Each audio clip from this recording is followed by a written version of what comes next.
था और शरीर का एक एक मांस का टुकड़ा काटते गए और रखते गए अपने स्वयं का तराजू पर। और एक तरफ कबूतर, यदि कबूतर का वजन भारी, वजन नहीं बढ़े मांस का, तो अपनी गर्दन काटने को तैयार हो। फिर दोनों अपने स्वरूप में आ गए कि हम तुम्हारी परीक्षा ले रहे हैं। और बलि ने क्या किया था, भगवान को दे दिया कि जो मांगो, क्या मांग रहे हो, जो मांगने की इच्छा हो। भगवान ने कहा 3 पग पृथ्वी, 2 पग में तो जितनी सारी धरती स्वर्ग और जितने पाताल लोग जितने सकते नाप लिए, तीसरा पैर कहाँ रखो, तो स्वयं अपने सिर पे रखवा दिया था, मेरे ऊपर रखो। कितने इतने बड़े बड़े दानी है, ऐसे भी दानी और तुम भी हो, वचन देने का बोल रहे हो और डर रहे हो, शौक कर रहे हो, ऐसे याद भी दिला रही है कैसे,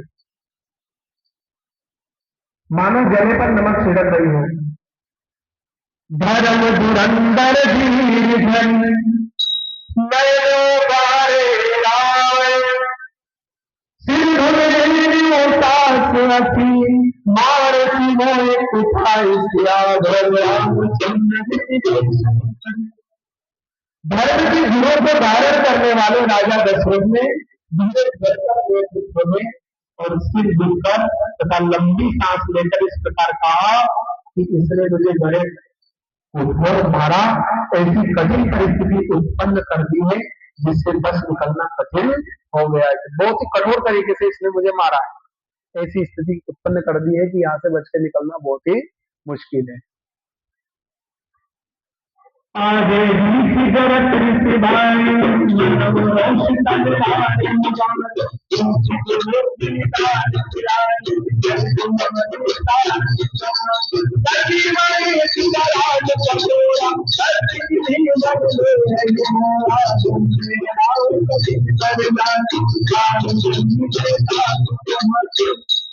प्रचंड क्रोध से जलती हुई केकड़ी सामने इस प्रकार दिखाई पड़ी, मानो क्रोध रूपी तलवार नंगी ज्ञान से बाहर खड़ी है।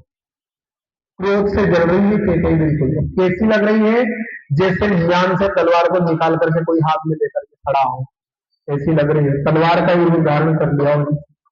कुबुद भी उस तलवार की मूठ है, तो तलवार को पकड़ने की मूठ है, वो क्या है, केकड़ी की कुबुद। निष्ठुरता धार है, और उसकी धार क्या है, निष्ठुरता। बिल्कुल दया नहीं आ रही है राजा की, एक स्थिति हो गई है।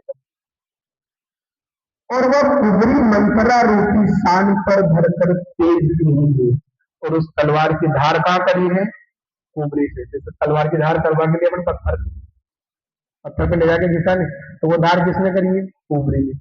कुबरी के ऊपर उसको जैसे घसी उस तलवार, उसने करी है धार।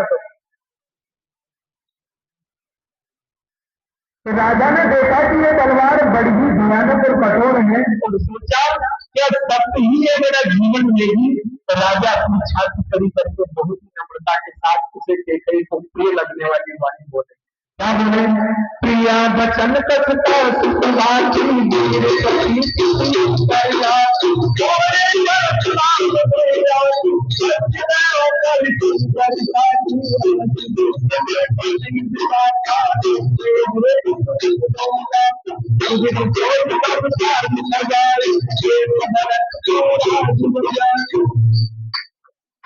हे गुरु, विश्वास और प्रेम को नष्ट करके ऐसे बुरी तरह से वचन कैसे कह रहे हो। मेरे तो भरत और रामचंद्र दोनों आंखें अर्थात एक से हैं, यह मैं शंकर जी की साक्षी देकर सत्य कहता हूँ। जैसा भरत है वैसा ही राम है, और ये शंकर भगवान की साक्षी देकर के कह रहा हूँ, जैसे दोनों आंखें एक समान होती है वैसे ही मेरे दोनों ही एक समान। मैं अवश्य सवेरे ही दूध भेजूंगा, दोनों भाई भरत शत्रुघ्न सुनते ही तुरंत आ जाएंगे। अच्छा दिन शुभ सोधवा कर सब तैयारी करके डंका बजा करके दूध को राज्य दे दूंगा। मैं कल ही दूध को भेजता हूँ और उसके मामा जी के यहाँ से दोनों को बुला लेता हूँ, और कल ही राज्य तिलक कर देंगे भरत का, कोई दिक्कत नहीं। लोभ न राम ही राज कर बहुत भरत पर प्रीति, मैं चौथ विचार दिया करत रहे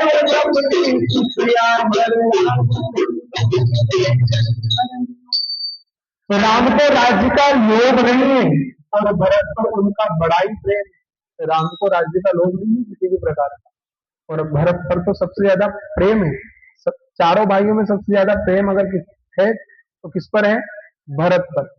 राम जी ने उदाहरण भी दिया, तुम मम प्रिय भरत ही संभाई। उदाहरण भी देते हैं राम जी, तो उनका ही देता है, किसके समान प्रिय हो गए हो? हनुमान जी को कहा था उनको, तुम मेरे भरत के समान प्रिय हो गए हो। तो इतना प्रिय है भरत तो उनको। मैं ही अपने मन में बड़े छोटे का विचार करके राजनीति का पालन कर रहा था। इसमें ना तो राम का कोई दोष है, मैंने अपने मन में ये सोचा था कि राम बड़ा है, इसलिए जो राज्याभिषेक राम का कर दिया जाए, बाकी और कोई बात नहीं। बड़ों को राज तिलक देने जा रहा था। राम सपत सत पाओ स्वभाव, राम मात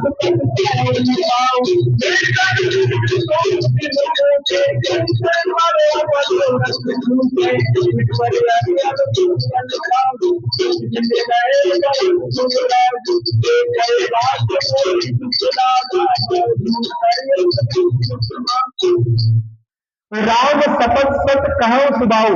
राम की 100 बार सौगंध खाकर मैं स्वभाव से कहता हूँ कि राम की माता कौशल्या ने इस विषय में मुझसे कभी कुछ नहीं कहा है। अगर तुम्हारे मन में ये भ्रांति बन रही हो कि कौशल्या ने तुम्हें मुझे कुछ कहा हो और मैं उनसे सुन करके राम को राज्याभिषेक दे रहा हूँ, तो ये भ्रम मिथ्या है। कौशल्या ने कभी मुझे आज तक ऐसा कुछ भी नहीं कहा है। अवश्य मैंने तुमसे बिना पूछे ये सब किया, इसी से मेरा मनोरथ खाली गया। हाँ, ये जरूर है कि मैं ज्यादातर जितने सारे कार्य करता हूँ तो तुझसे पूछता ही हूँ, पर इस कार्य में कि तुम भी राम से इतना ही प्रेम करती हो, इसलिए मैंने तुमसे पूछा नहीं, इसलिए ये कार्य खाली गया। अब क्रोध छोड़ दे और मंगल साज सज, कुछ ही दिनों बाद भरत युवराज हो जाएंगे। एक ही बात का मुझे दुख लगा कि तूने दूसरा वरदान बड़ी ही अड़चन का मांगा है।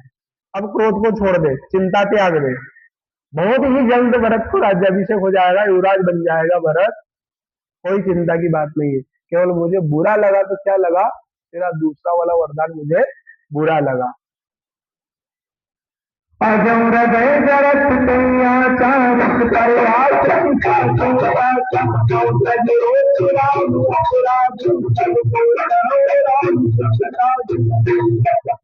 उसकी आंच से अब भी मेरा हृदय जल रहा है। किसकी आंच से?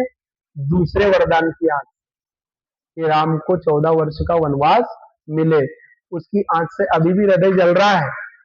यह दिल्लगी में, क्रोध में अथवा सचमुच ही वास्तव में सच्चा है? क्रोध को त्याग कर राम का अपराध तो बता। सब कोई तो कहते हैं कि राम बड़े ही साधु हैं। क्या कह रहे हैं दशरथ जी कि राम का कोई अपराध तो बता। वनवास दिया जाता है तो किसी अपराधी को दिया जाता है, दंड स्वरूप दिया जाता है। क्या अपराध है राम का जो वनवास भेज दे? सब लोग तो कहते हैं कि राम तो साधु है।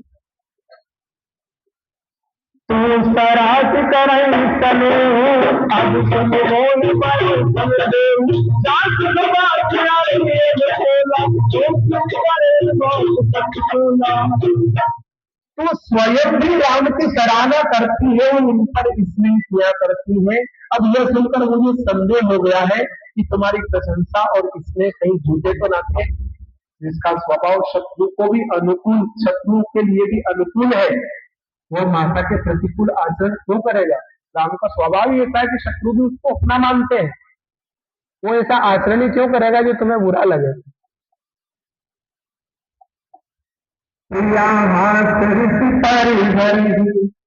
मांग विचार विवेक, जय देखो अब नयन भरी, भरत राज अभिषेक किया ये हंसी और क्रोध छोड़ दे और विवेक उचित अनुचित विचार कर वरमान, जिससे अपने नेत्र भरकर भरत का राज्याभिषेक देख सकूं। थोड़ा विचार करके वरदान मांग। जो दूसरा वाला वरदान है उसको, उसके लिए मना कर दे। गलती से कहा गया था मुझसे, गलती से कह दिया था, उसको मैं वापस लेती हूँ। इस प्रकार के वचन बोल तो जल्दी ही मेरा भरत का राज्याभिषेक देखूं। दरबार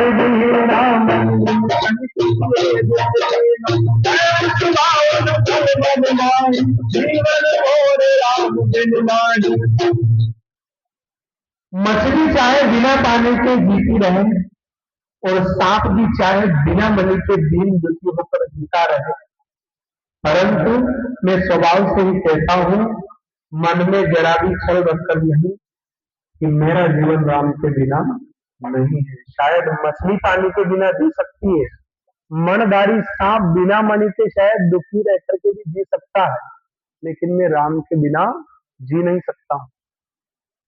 समझ देख जिए तू कहीं ना जीवन राम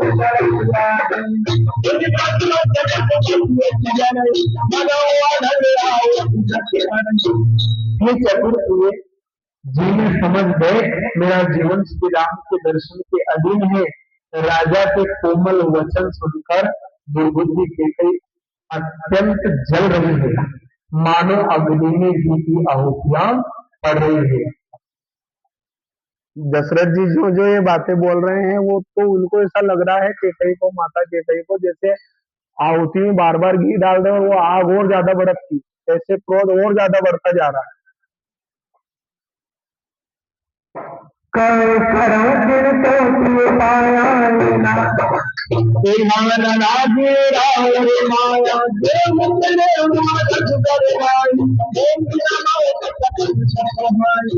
कैकई कहती है, आप करोड़ों उपाय क्यों न करें, जहाँ आपकी माया चालबाजी नहीं लगेगी, या तो मैंने जो मांगा है सो दीजिए, नहीं तो ना ही करके अभ्यस दीजिए, मुझे बहुत प्रपंच बखेड़े नहीं सुहाते।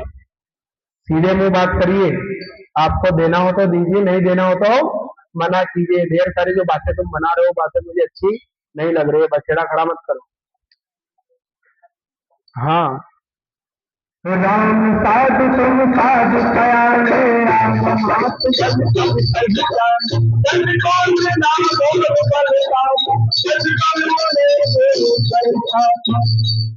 राम साधु है, आप सयाने साधु हैं, और राम की माता भी भली है।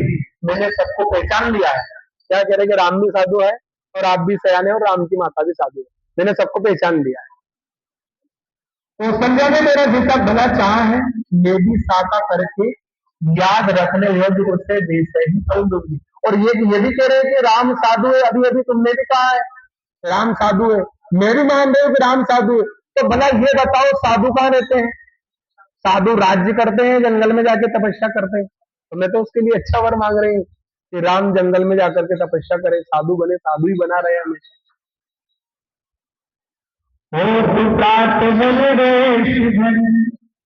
जो राम बन जाए, मोरी वाले राम रे लगत, तम तम गए मन माया राम।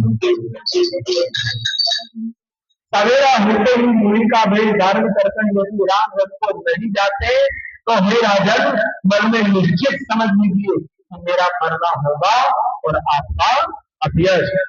अगर सवेरा होते से राम वनवास के लिए नहीं जाते हैं, तो मैं मर जाऊंगी और आपका अपयश भी हो जाएगा। आपने 2 वचन दिए थे, रघुवंश में ऐसा राजा उत्पन्न हुआ जिसने अपने वचनों से मुकर गया, वचनों को पूरा नहीं किया, ऐसा अपयश हो जाएगा। अस कह कुटिल बाई मुठानी,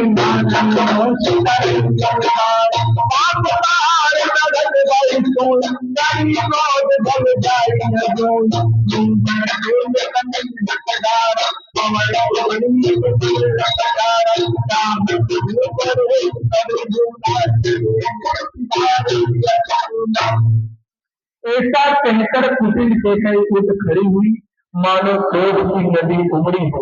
वह नदी पाप रूपी पहाड़ से प्रकट हुई है और क्रोध रूपी जल से भरी है। ऐसी नदी है, ऐसी लग रही है जैसे नदी के समान, लेकिन वो नदी कहाँ से प्रकट हुई है? पाप रूपी पहाड़ से। और कहाँ जाके मिली हो? पाप रूपी जल में जाकर के मिली हो। पाप से ही उत्पन्न हुई और पाप में ही जाके मिल रही हो, ऐसी नदी के समान वो भयानक लग रही है। ऐसी भयानक की देखी ही नहीं जाती है, उसकी तरफ देखना भी बेकार लगता है।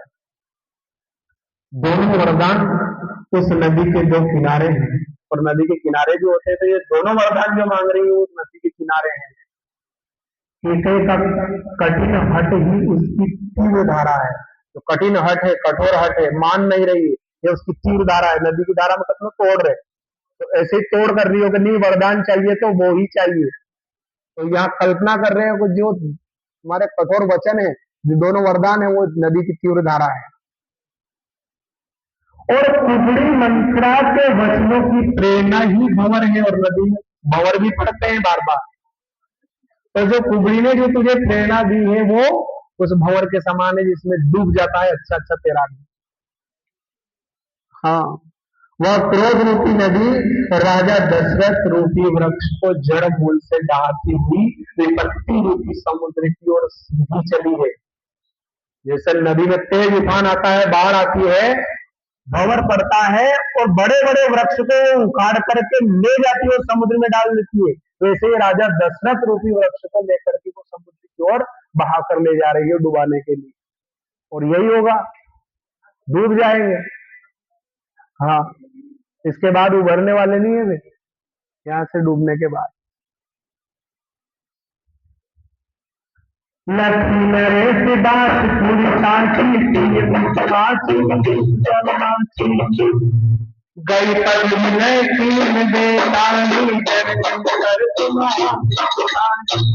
राजा ने समझ लिया कि बात सचमुच वास्तव में सच्ची है, स्त्री के बहाने मेरी मृत्यु सिर पर नाच रही है।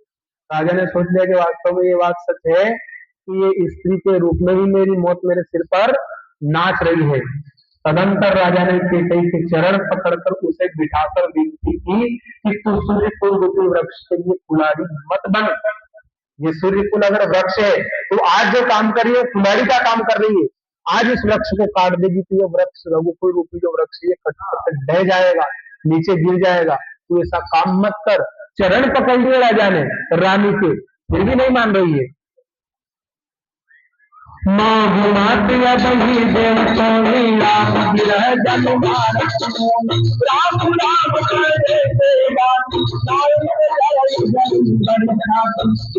मेरा मस्तक मांग ले, मैं तुझे अभी दे दूंगा। अगर सिर मांग ले तो सिर काट करके तुझे अभी दे दूंगा, पर राम के विरह में मुझे मत मार, क्योंकि मस्तक मांग लेगी मैं तुरंत दे दूंगा तो तुरंत मृत्यु हो जाएगी। राम के विरह में मेरी मृत्यु ऐसी नहीं होगी, तड़प तड़प के मरना पड़ेगा मुझे। जिस किसी प्रकार से हो तो राम को रख ले, नहीं तो जन्म भर तेरी छाती जलेगी, और तेरी भी जलेगी। मैं तो मर जाऊंगा, वरदान भी मिल जाएगा, राम वनवास भी चला जाएगा, लेकिन तेरी छाती जीवन भर जलती रहेगी। इसी बात के कारण कि मैंने क्या वरदान मांग लिया था, इसी संताप के कारण तेरी छाती जीवन भर जलती रहेगी।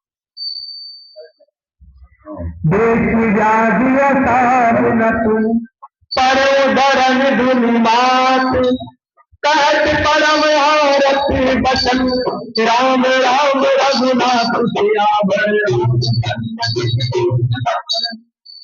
राजा ने देखा कि रोग असाध्य है, तो वे अत्यंत आर्तवाणी से हा राम हा रघुनाथ कहते हुए सिर पीट कर जमीन पर गिर पड़े। ये रोग ज्यादा ही मलिन है, पीछा छोड़ ही नहीं रहा है, तो हाय राम कहते हुए जमीन पर गिर पड़े। ये स्थिति थी। अभी तो केवल बात ही सुनी है कि राम जी को वनवास देना है, उन्होंने वनवास दिया नहीं है, कुछ भी नहीं किया, लेकिन गिर पड़े वो सोच करके। ये हालत है।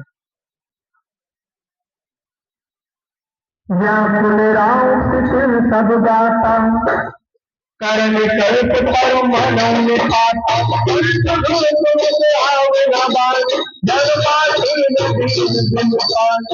तो राजा व्याकुल हो गए, उनका सारा शरीर शिथिल पड़ गया, मानो हथनी ने कल्पवृक्ष को उखाड़ फेंका हो, ऐसे राजा नीचे गिर पड़ा। व्याकुल हो गए बिल्कुल, कंठ सूख गया, मुख से बात नहीं निकलती, मानो पानी के बिना पहिना नामक मछली तड़प रही हो। पहिना नाम की जो मछली होती है वो पानी के बिना तड़प जाती है, ऐसे राजा तड़पने लगे। किसके कारण?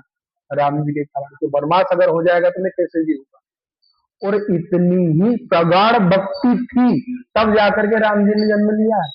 राम जी भी ऐसे जन्म नहीं लेते, ऐसी भक्ति के प्राण त्याग दिए।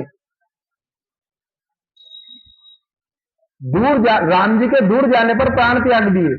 इस प्रकार की भक्ति किसको नसीब होगी? बहुत कम लोग। और ये भक्ति की पराकाष्ठा होती है। एक बार एक चेले ने गुरु जी से पूछ लिया था कि भगवान कब मिलते हैं? हम भी तप करते हैं, तपस्या करते हैं, ध्यान करते हैं, भक्ति करते हैं, भगवान कब मिलते हैं?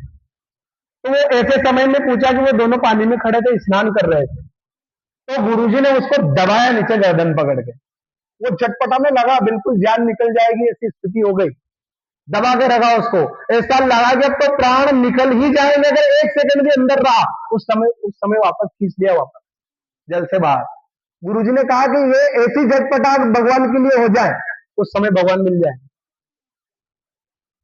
इतनी झटपटाहट होनी चाहिए। और अपन केवल 2 नाम ले लेंगे और कहेंगे कि मैं तो बहुत बड़ा भगत हूँ, तो ऐसे राम जी मिलने वाले नहीं है। दशरथ जी की बहुत बड़ी तपस्या थी पिछले जन्म की, मनु और शत्रुपा रूप में। हाँ, इतनी बड़ी तपस्या थी। और आज भी कितना प्रेम है कि राम के बिना जैसे मछली जल के बिना मर जाए, ऐसे मर जाए। इतना प्रगाढ़ प्रेम, इतनी प्रगाढ़ भक्ति, तब जाकर के भगवान आए। पुनिका पशु कठोर के मनु भाय महुआ मुझे जो अंतवत कर कौरव भाव भाव उनके मन प्रेम जिनकी जवान कृष्ण आय सुभाव कान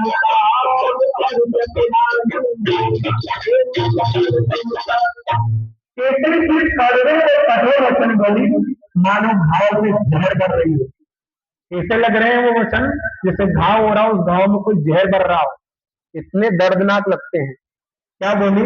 कहती है जो अंत में ऐसा ही करना था तो आपने मांग मांग किस दिन करता था कि तुम्हें यही करना था, नहीं देना था, तो क्यों इतने ऊंचे स्वर में बोल रहे थे कि मांग, जो मांगना चाह रही है, जो इच्छा हो मांगने में दे दूंगा, कुछ भी मांग ले। अगर दे नहीं सकते तो क्यों क्यों कह रहे थे मांग? और मांग लिए तो फिर दे क्यों नहीं रहे हो, क्या कारण है? हे राजा, हाथा मारकर हंसना और गाल फुलाना चाहे दोनों एक साथ हो सकते हैं? यूं और ठाका मार के हंस लो, एक साथ हो जाएगा? अगर हंसेगो तो गाल फुलाया, हवा निकल जाएगी। तो ये दोनों कार्य एक साथ नहीं हो सकते। या तो वरदान दो या फिर भूल जाओ। ये मत कहना कि मैं इतने बड़े कुल का राजा हूं जिसमें प्राण चले जाए पर वचन नहीं जाएंगे। या तो हंस लो या गाल फुला लो, दोनों में से एक काम हो सकता है। हाँ, ये दोनों एक साथ नहीं हो सकते हैं, हाथा मारकर हंसना और गाल फुलाना, दाने भी कहाना और कंजूसी भी करना। अभी तो कह रहे थे कि हमारे कुल में ऐसे बड़े बड़े दानी हुए हैं, ऐसे ऐसे राजा हुए हैं। हरिश्चंद्र जैसा राजा हुआ है जिसने सारा राज्य लुटा दिया, अपनी पत्नी को बेच दिया, पुत्र को बेच दिया, स्वयं को बेच दिया। किसके कारण? अपने वचन के कारण। इतनी बड़ी बड़ी डींगे हाँक रहे थे, अभी तो इतने बड़े दानी बन रहे थे, और अब कंजूस बन रहे हो वर देने में। वर नहीं दे रहे, वर देते नहीं बन रहा है। क्यों नहीं बन रहा है? हाँ, क्या रजपूती में स्वयं कुशल भी रह सकती है? रजपूती भी स्वयं कुशल रह सकती है ऐसा करने के बाद? अर्थात नहीं रह सकती है। लड़ाई में बहादुरी दिखावे और कहीं चोट भी ना लगे। तुम चाहोगे मैं युद्ध करने जाऊं, लड़ाई भी लड़ लूं, जीत भी जाऊं, और तुम्हें अगर चोट नहीं लगे। अगर वचनों का पालन करना है, प्रण कर लिया है, उसको पूरा करना है, तो चोट तो जरूर लगेगी। तुम्हें दुख तो होगा, और तुम चाहोगे बिना दुख झेले ही वचन दे दो, तो ऐसा हो नहीं सकता है। साड़म बचन की धीरज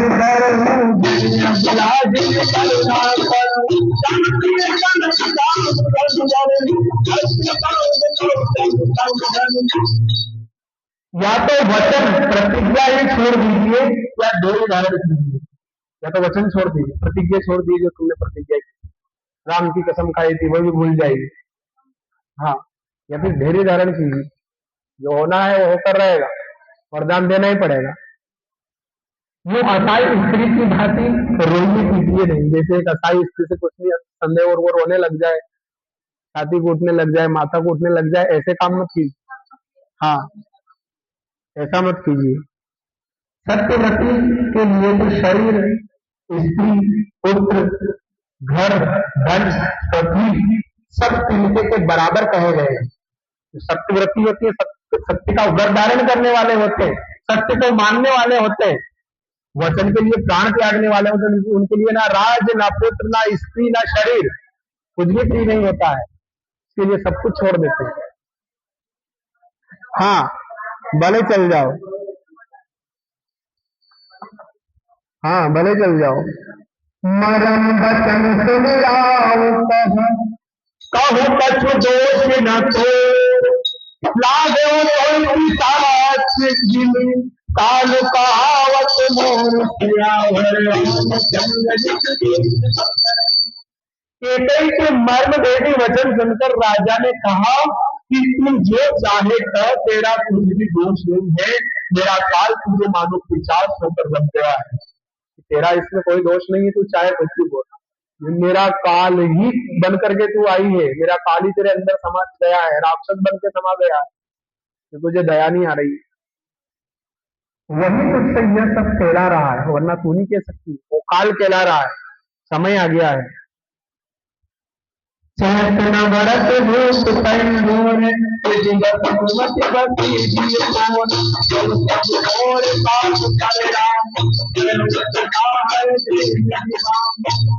भरत तुम भूल कर भी राजगढ़ नहीं चाहते, और हमारे वश तेरे ही जीवन परंतु आवसी। यह सब मेरे पापों का परिणाम है, जिसमें कुछ समय में दे लेके विधाता विपरीत हो गया है।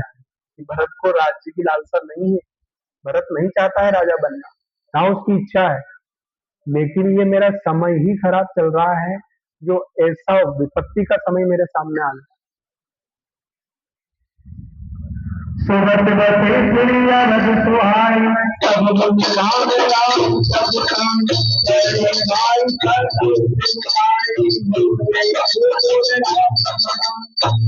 तेरी उजाड़ी हुई यह सुंदर अयोध्या की भली भांति बसेगी, और समस्त गुणों के धाम श्री राम की प्रभुता भी होगी। सब भाई उनकी सेवा करेंगे, और तीनों लोगों में श्री राम जी की बड़ाई होगी। जो तेरी उजाड़ी गई अयोध्या है, ये आगे चल के फिर वापस बसेगी, वही राम राजा भी बनेगा, तीनों भाई उसकी सेवा भी करेंगे। ये सब होगा, लेकिन अभी समय बहुत विपरीत चल रहा है। और कलंक मोर पछताओ, न मिटई न जाए पाओ, अब कोई नीति लाज कर केवल तेरा कलंक और मेरा पछतावा मरने पर भी नहीं मिटेगा। एक तो क्या नहीं मिटेगा, मेरा पछतावा नहीं मिटेगा कि मैंने तुझ जैसी कुलूटी को 2 वचन दिए और राम की सौगंध खा करके मांगने के लिए कहे। एक तो ये पछतावा कभी नहीं मिटेगा, और एक तेरा कलंक युगों युगों तक जब भी तेरा नाम लिया जाएगा, क्योंकि आज तक पुत्र को माता हो, पुत्र को पुत्र हुए हैं, ऐसा सुनने में आया है कि पुत्र कुपुत्र हो जाते हैं, माता पिता को नहीं संभालते, उनकी आज्ञा का उल्लंघन कर देते हैं, उनको दुख देते हैं। लेकिन माता आज तक कुमाता नहीं हुई थी, लेकिन आज तूने इस कहावत को भी चरितार्थ कर दिया है, जब भी तेरा नाम लेंगे तो कुमाता के रूप में ही लेंगे। ये कलंक कभी नहीं मिटेगा, मरने पर भी नहीं मिटेगा, और वास्तव में सही है।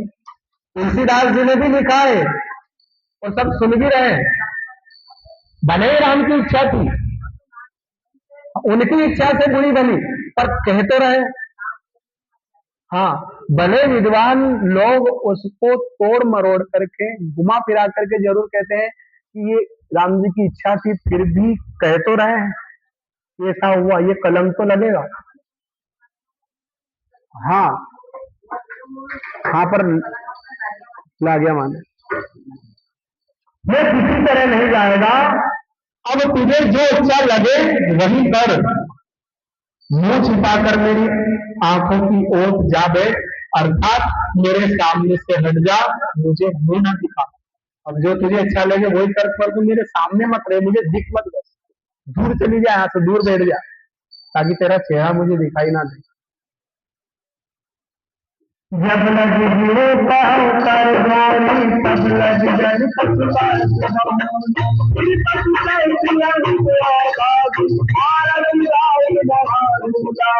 जल मैं हाथ जोड़कर कहता हूँ कि जब तक मैं जीता रहूं, जब तक कुछ न कहना, अर्थात मुझसे न बोलना, अरे अभागिनी, फिर तू अंत में पछताएगी, जो तू नहारू तात के लिए गाय को मार रही है।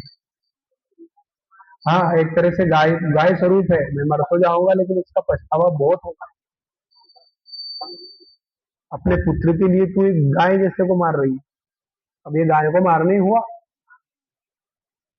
क्योंकि राजा चाहे तो पूरी पृथ्वी को पलट दे, इतना बल, देवासुर संग्राम में असुरों को हरा दिया, पछाड़ दिया। देवता भी जिसको लेकर के जाते थे कि असुरों से लड़ने के लिए मुझे तुम्हारी आवश्यकता है, आज वो राजा स्त्री के लिए हार गया। ये समय का फेर है।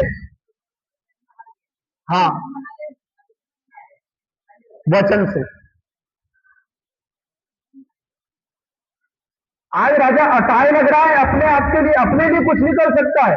जो दूसरों के लिए युद्ध लड़ता है, दूसरों को मारता है, युद्ध जीत जाता है, विजय कर लेता है, जय जयकार हो जाती है, लेकिन वो आज अपने लिए कुछ नहीं कर सक रहा है। ये समय का भेद है।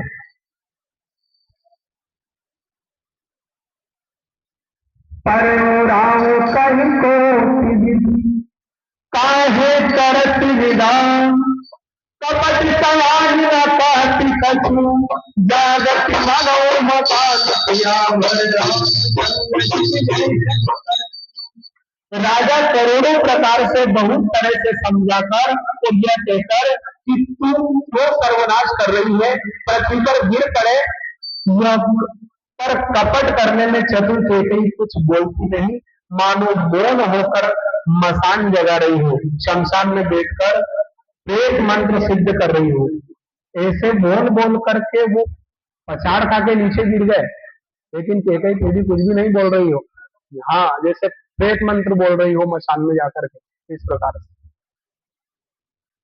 राम राम रट विकल जुआन, जन बिनु पंख विहंग देहात, समय मनाओ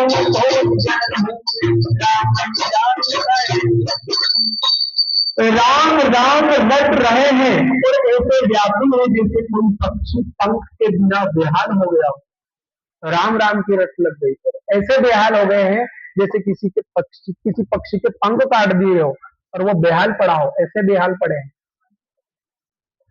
अभी चक्रवर्ती राजा और अभी बेहाल पड़े हैं। वे अपने हृदय में मनाते हैं कि सवेरा ना हो और कोई जाकर श्री रामचंद्र से यह बात ना कहे। वे अपने मन ही मन ये सोच रहे हैं कि सवेरा ही ना हो और ये बात कोई जाकर के राम जी से ना कहे। मैं तो ये बात नहीं कहूंगा, लेकिन ये बात कोई जाकर के राम से ना कहे। ये होता है समय, समय समय पर होते हैं समय समय की बात। कबहू को दिन बड़ा होते हैं, कबहू को होती रात। अभी अभी जब कैकेयी ने वरदान नहीं मांगे थे, तब राजा दशरथ जी ने ये कहा था, तो मांग, तू जो मांगना चाहती हो मांग। तो कहे थे मैं राजा को रंग कर दूं और रंग को राजा कर दूं। कैकेयी मनी मन में सोच रही थी कि अपने बेटे को राजा बना लो। हाँ, अपने बेटे को ही राजा बना लेना, तो भिखारी को क्या राजा बनाओगे, ये सोच रही थी, और वही स्थिति हुई। उदय करो जन रवि रवि तुम अवध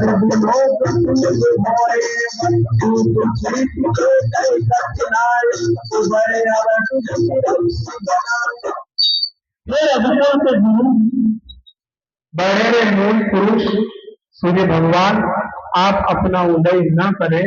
अयोध्या से बेहाल देखकर आपके हृदय में बड़ी पीड़ा होगी। राजा की प्रीति और कैकेयी की निष्ठुरता दोनों को ब्रह्मा ने सीमा तक रचकर बनाया है, अर्थात राजा प्रेम की सीमा है और कैकेयी निष्ठुरता की, दोनों की सीमा है। अगर इधर राजा प्रेम की सीमा है, राम जी के प्रति अगाध प्रेम है कि रह नहीं सक रहे हैं, तो इधर कैकेयी को भी ऐसा बनाया कि निष्ठुर है, इतनी कठोर हो गई कि जिसकी कह नहीं सकते। कठोरता की सीमा समाप्त हो गई वहां पर, दोनों ही सीमा है एक दूसरे की। और राजा विनती कर रहे हैं सूर्यदेव से कि आप उदय ही मत होना, ना आप उदय हो गए और ना राम को वनवास देना पड़े। हाँ, बिन पत न पै बड़ो बिन तारा बिना बेल ओ पढ़ई बात गुण गावै गायन सुनत न पै जग गावै विभूषण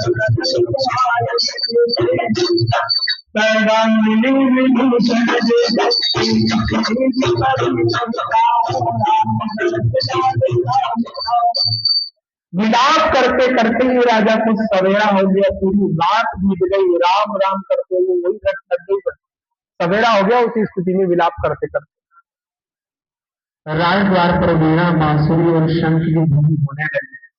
भाट लोग वृंदावनी पढ़ रहे हैं और गवैये गुरु का गान कर रहे हैं।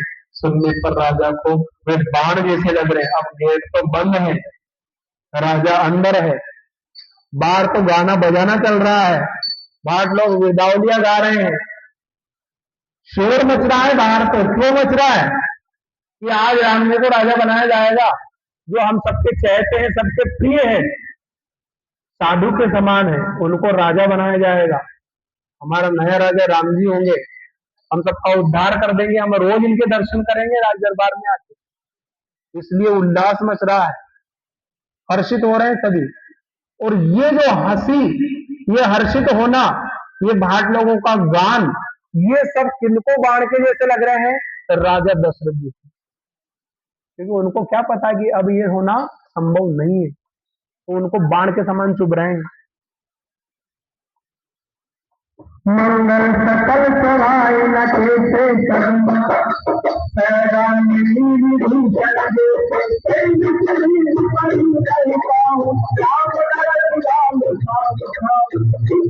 राजा को ये सब मंगल साज कैसे भी सुहा रहे हैं, जैसे पति के साथ पति होने वाले स्त्री को आभूषण, ऐसे नहीं सुहा रहे हैं सारे साज समाज, ये गाना, ये संगीत की आवाज ऐसे नहीं सुहा रहे हैं जैसे किसी स्त्री का पति मर गया हो और पति के साथ में उसको सती होना है।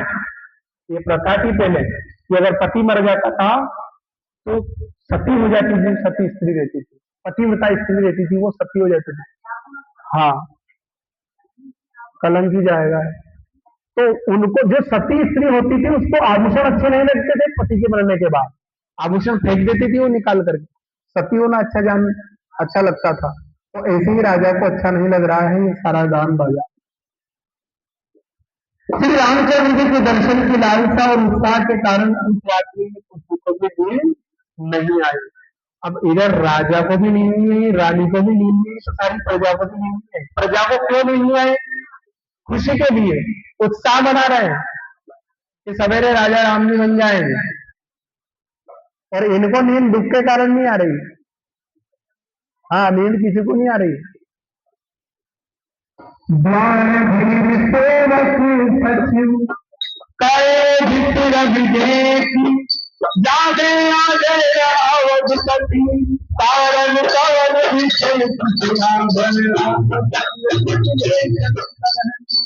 राजद्वार पर मंत्रियों और सेवकों की भीड़ लगी। वे सब सूर्य को उदय हुआ देखकर कहते हैं कि ऐसा कौन सा विशेष कारण है कि अवधपति दशरथ जी अभी तक नहीं जागे। राजद्वार पर तो सबकी भीड़ लग गई, जैसे ही सुबह हुआ आके लाइनें लग गई और सोच रहे कि आज क्या कारण हो गया, आज राजा दशरथ जी अपने जो चक्रवर्ती राजा है वो क्यों नहीं जागे, क्या कारण हो गया ऐसा, इतनी खुशी का माहौल है तब। पछले पहर प्रभु जागा आज हमें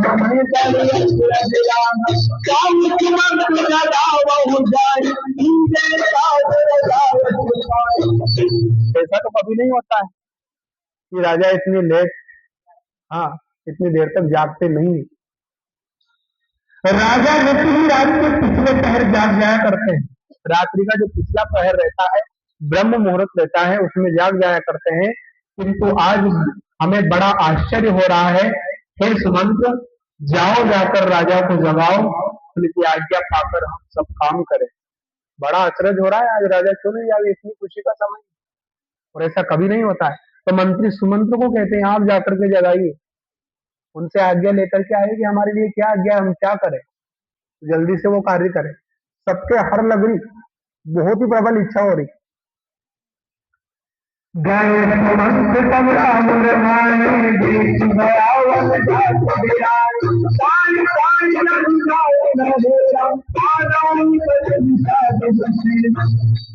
और जैसे ही मंत्री सुमंत्र अंदर गए तो उन्होंने क्या देखा। तब सुमंत्र राव ने राजमहल में गए, पर महल को भयानक देखकर वे जाते हुए डर डर गए। वो महल पहले से भया हुआ नहीं लगता था, लेकिन अचानक ही उनको वो भया हुआ लगा, भयानक लगा, तो वो भी डर गए। इतने बड़े मंत्री जो अयोध्या के राजा के मंत्री हैं, वो डर गए, उनको भी आभास हो गया। ऐसा लगता है मानो दौड़कर काट खाएगा, उसकी ओर देखा भी नहीं जाता। वो महल ऐसा लग रहा है जैसे दौड़ के अभी काट खाएगा, महल की ओर देख भी नहीं सक रहे हैं। मानो विपत्ति और विषाद में वहां डेरा डाल रखा हो, विपत्ति और दुख उसने वहां डेरा डाल रखा हो, ऐसा लग रहा हो। पूछने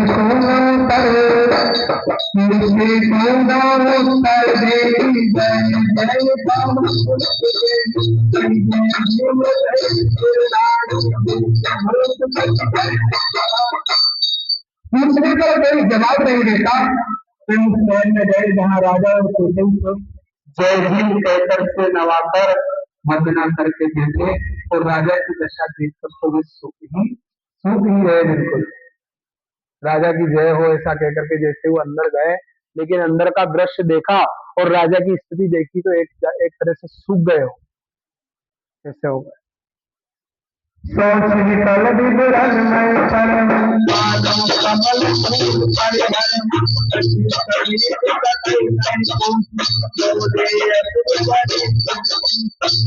देखा कि राजा क्रोध में व्याकुल है, चेहरे का रंग थोड़ा उड़ गया है, जमीन पर ऐसे पड़े हैं मानो कमल जड़ छूकर जड़ से उखड़ कर मुरझाया पड़ा हो।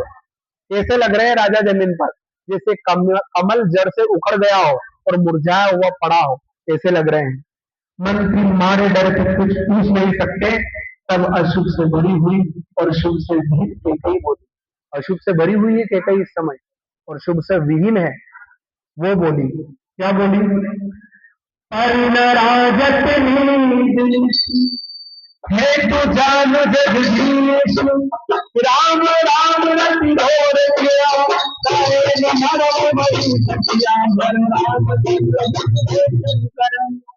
राजा को रात भर नींद नहीं आई, इसका कारण जगदीश्वर ही जाने। क्यों नींद नहीं है, क्या कारण है, इसका कारण तो वो जगदीश्वर ही जान सकते हैं। ऐसा बोली थी गई। उन्होंने राम राम रट का सवेरा कर दिया, परंतु इसका भेद राजा कुछ भी नहीं बतलाते। राम राम करते हुए पूरी रात निकल गई, सवेरा हो गया, लेकिन इसका क्या भेद है, क्यों बोल रहे हैं, क्या कारण है, इसका भेद तो ये खुद ही जान सकते हैं या स्वयं राम जी जान सकते हैं, क्या कारण है। हाँ, कैकई बोल रही मंत्री सुमंत्री। आनहु राम वेद बोलान, समाचार तब पूछे चले सुमंत्र राय रुक जानी, लखी कुचाली तुम जल्दी राम को बुला लाओ, तब आकर समाचार पूछना। राजा का रूप जानकर सुमंत्र जी चले, समझ गए कि रानी ने कुछ कुचाल की है। मंत्री भी समझ गए कि रानी ने कुछ न कुछ कुचाल चली है, बड़ा अनर्थ होने वाला है। राम जी को बुलाने के लिए तो जा रहे हैं, लेकिन वो समझ गए। सोच विकल मग परई न काम, नामई मौन कहि ताराम, दुर्धर धीरज दयो द्वार, ऊंचै सकल देख मन। सुमंत्र सोच से व्याकुल है, रास्ते पर पैर नहीं पड़ता, आगे बढ़ा नहीं जाता। सोचते हैं राम जी को बुलाकर राजा क्या कहेंगे। उसी तरह जब द्वार पर गए, सब लोग उनको मन मारे उदास देखकर पूछने लगे। चल नहीं सकते, वो आगे बढ़ रहे हैं, पाँव आगे नहीं पड़ रहे हैं, फिर भी उठा उठा करके पटक रहे हैं, पता नहीं क्या होगा। तो सभी लोग उनसे पूछते हैं उदास देख करके। क्या पूछते हैं? जैसे कोई अपनी घटना अगर हो जाती है तो चेहरा बता देता है। हाँ, पहले अपन कुछ भी नहीं कहो, लेकिन अपना चेहरा बता देता है कि आज हुआ क्या है, चेहरा उदास क्यों है, क्या कारण है। तो ऐसी की ऐसी स्थिति मंत्री सुमंत्री की हो गई, चेहरा बिल्कुल उदास हो गया। समाधान कर सो तब गया जहां दिल कर समाधान कर सो सबही का, गए जहां दिनकर उल्टी का। सबकी बातों का समाधान करके वो कहाँ गए? जो सूर्य का टीका है, कौन है? भगवान राम। राम सुमंत्र आवत देखा, सागर लीन टीका समरेता। सब लोगों को समाधान करके किसी तरह समझा बुझाकर सुमंत्र वहां से गए, और सूर्य कुल के तिलक श्री रामचंद्र जी यहाँ पर थे। श्री रामचंद्र जी ने सुमंत्र को आते देखा तो पिता के समान समझकर उनका आदर किया। ये राम जी के संस्कार है।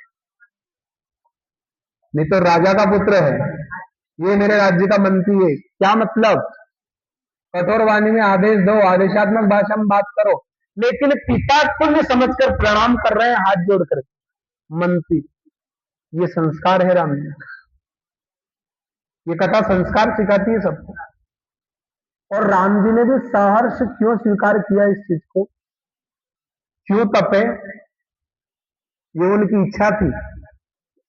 एक बार क्या हुआ कि एक अच्छा बड़ा सेठ था नामी, उसके एक लड़का था, लेकिन उसको उगे आंखें की सूजनी थी, खा ले पी ले सो जाए कुछ भी नहीं करे। तो राजा ने सोचा कि इसकी वो सेठ ने सोचा कि इसकी कुछ परीक्षा ली जाए। तो उसने कहा बेटा आज तुझे कुछ कमा करके लाना है, चाहे कुछ भी कमा के ला, अगर नहीं कमा के लाया तो तेरे हाथ पांव तोड़ दूंगा और घर में आने नहीं दूंगा। अब बच्चा लाड़का था, अपनी माँ के पास गया कि मेरे पिताजी ने तो ऐसा बोला है कि आज कुछ कमा के लाना है, नहीं तो हाथ पांव तोड़ दूंगा। माँ ने झट से अपनी जेब से 10 रुपए निकाल के दे दिए, कोई दिक्कत नहीं, जा तेरे पिताजी शाम को पूछेंगे, बोल देना ये कमा के लाया हूँ। बच्चा इधर उधर गली में दौड़ करके आया, थोड़ी दोपहर तक आगे कह दिया उसने, बेटा कमा के लाया कुछ? कि हाँ लाया हूँ, ये है 10 रुपए, जाके कुएं में फेंक आओ। झट से गया, उसको 2 मिनट भी लगे, जैसे पिताजी का आदेश हुआ कि कुएं में फेंक आओ, वो दौड़ के जाकर के वो फेंक के आ गया। बाप समझ गया ये किसकी चाल है, पैसे कहां से आए। तो उसने उसकी माँ को अपने पियर भेज दिया। फिर उसको कहा कि आज फिर कमा करके लाना है तुझे, अगर नहीं लाया तो तेरे हाथ पांव तोड़ दूंगा, घर नहीं आने दूंगा, खाना भी नहीं खाने दूंगा। अब क्या करे वो? लड़के ने सोचा पैसे कहां से लाए, अभी मम्मी थी उसने दे दिए थे, माँ थी उसने दे दिए थे। तो वो गया अपनी बहन के पास चला गया, बहन वही थी, ससुराल से यहाँ आई हुई थी। तो बहन को बोला कि पिताजी ने तो ऐसा बोला है, कि पहले एक बार पहले भी बोला था, फिर क्या किया था तूने? कि अपनी माँ ने दे दिए थे 10 रुपए, मैंने उनके सामने कर दिए थे, कुएं में फेंकने की बोल रही फेंक दिए। आज फिर बोला आप क्या करें? उसकी बहन ने वही किया, ले 10 रुपए आज ले, जाके सामने कर दिया। बेटा बाहर घूमता फिरा, और जैसे ही थोड़ा ऐसा लगे कि हाँ काम करके आया होगा, घर गया, पिताजी ने कहा कि बेटा कमा के लाया? कि हाँ लाया। जा कुएं में फेंका, तुरंत कुएं में जाके फेंक आया। आज फिर फेंका है, बाप समझ गया ये कमा के नहीं लाया। उसने उस अपनी बेटी को भी ससुराल भेज दिया। फिर अगले दिन कहा कि आज फिर कमा के लाना है तुझे, नहीं तो घर पे नहीं आने दूंगा। अब बेटे ने सोचा माँ भी यहाँ नहीं है, बहन भी नहीं है, अब तो आज तो कुछ कमाना ही पड़ेगा। तो गया वो स्टेशन तरफ, अच्छा बड़ा शहर था, रेलवे स्टेशन तरफ गया। तो कूली का काम जो करते हैं, एक अच्छा कोई व्यक्ति आया होगा, उसने कहा कि ये मेरा बैग उठा के वहां ले जाना है, 2 सामान है मेरे, 10 रुपए दुआ में, एक बैग ये उठा के वहां रखना है, और फिर एक और ये उठा के वहां रखना है, वहां उस वाहन तक चढ़ाना है स्टेशन से। उसने कहा हाँ मैं चढ़ा दूंगा, कोई दिक्कत नहीं। अब जिस बच्चे ने कभी काम नहीं किया हो, जिसने कभी मेहनत नहीं की हो, वो वजन उठाए अपने सिर पे और इतनी दूर तक चले, तो बल्ली तक गया हो तो उसके तो पसीना पसीना छूट गया, शरीर पसीने पसीने में हो गया, और बतर हो गया, पसीने में दाल हो गया बिल्कुल। क्योंकि जो मेहनत नहीं करता है, अभी जो शहरों में रहने वाले लोग अगर खेती का काम करेंगे तो उनका यही हाल होगा। और अपन सब गाँव में रह रहे हैं, अपन भले सोयाबीन काटने लग जाओ, कुछ भी करने लग जाओ, क्योंकि मेहनत कर रखी है, हाँ तो इतनी दिक्कत नहीं आएगी, वो भी सिंगल। तो बच्चे की वही हालत हुई, सहन नहीं हुई उससे, आया, उसने कहा 5 ही रुपए बहुत है यार, वो एक सामान और कौन लेगा है, उसको मना कर दिया सामने वालों को कि ये एक उठा के रख दिया, 5 रुपए दे दो तुम तो, और वो सामान तुम किसी दूसरे कुली को ढूंढ लेना, वो ले आएगा, मैं नहीं लाऊंगा। 5 रुपए कमा करके घर आया, पिताजी ने बोला बेटा कमा के लाया कि हाँ लाए हैं 5 रुपए लो, कि जा कुएं में फेंका। कांपने लग गया लड़का, तरबतर हो गया पसीने में, चिल्ला उठा जोर से, लेकिन मैं पसीना पसीना हो गया, लाल हो गया पूरा, मेरे हाथ पैर कांपने लगे। इतने वजन को धो करके मैं इतनी दूर ले गया, 2 किलोमीटर दूर, तब जाके मुझे 5 रुपए मिले हैं, और तुमने कह दिया कि कुएं में फेंका। नहीं, आप घर पर रखो तो रखो या मत रखो, लेकिन मैं पैसे कुएं में फेंक के नहीं आऊंगा। बेटे को बाप ने गले से लगा लिया कि बस मैं यही चाहता था कि तू तप जाए बस, हाँ तुझे पता चल जाए कि कमाई क्या होती है और कैसे कमाते हैं, इसके योग्य बन जा बस। तू तो घर नहीं चला पाता, तू ऐसे बिगाड़ कर देता। तो राम जी ने भी यही सोचा कि हम वनवास क्यों जाए, तप जाए, इस सिंहासन को योग्य बन जाए। और एक कारण ये भी था कि हम घूम करके जाए, जगह जगह राजा बनना है अपने को, हर जगह की पहले ताप आले तो पूरी पृथ्वी पर घूमो, सब दूर गए। हाँ, कहाँ किस व्यक्ति को क्या दिक्कत है, पूरे राज्य में जहां जहां था उनका राज्य था, वहां पर गए, किसको क्या आपत्ति, किसको क्या दिक्कत है। सुग्रीव मिले तो बाली को मार दिया। जहां जहां तकलीफ जिसको थी, जिसको जो कष्ट था, वो सब समझा पहले, फिर समझ करके फिर राज्य करेंगे। तो वो ऐसे तपे, इसलिए बन जाने की तैयारी कर रहे हैं। फिर भी सुमंत्र जी उनके पास में पहुंचे, सामने जाकर के राम जी ने सिर नवाकर के पिता को सम्मान दिया। नीरज बदन तेरा जाए, रघुकुल दीपक सजन लेवाए, राम को बात बदल जाए, एक लोग जाता दिन खाए। श्री रामचंद्र जी के मुख को देखकर और राजा की आज्ञा सुनकर वे रघुकुल के दीपक श्री रामचंद्र जी को अपने साथ विवाह करे। श्री रामचंद्र जी मंत्री के साथ बुरी तरह से बिना किसी लवाजमे के जा रहे हैं। यह देखकर लोग जहां तहां विषाद कर रहे हैं। जो जिस स्थिति में थे राम जी, उसी समय उन्होंने कहा कि क्या कारण है, पिताजी की ऐसी स्थिति क्यों बुला रहे हैं। तो उसी स्थिति में चल दी। ऐसी स्थिति में जैसे लोगों ने उनको देखा तो विकल हो गए सभी, कि ऐसी स्थिति में राम जी कैसे जा रहे हैं, क्या कारण है, दुखी हुए सभी। जाई भी रघुवंश मन, नरपति विपति प्रसाद, साहेब पर उन्नति सुंदर है, मनोवर्ष गजराज बराबर नाम रघुवंश मणि श्री रामचंद्र जी ने जाकर देखा कि राजा अत्यंत ही बुरी हालत में पड़े हैं, मानो सिंह को देखकर कोई बुरा गजराज सहित कर गिर गया। कैसी हालत में पड़े हैं राजा, जैसे शेरनी को देख करके एक बूढ़ा गजराज नीचे गिर गया हो, असहनीय हालत।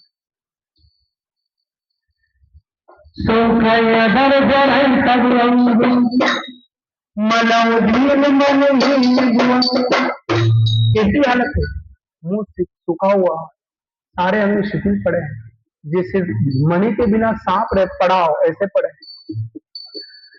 सरस कबीर भी मानव नीति भरी गंगे,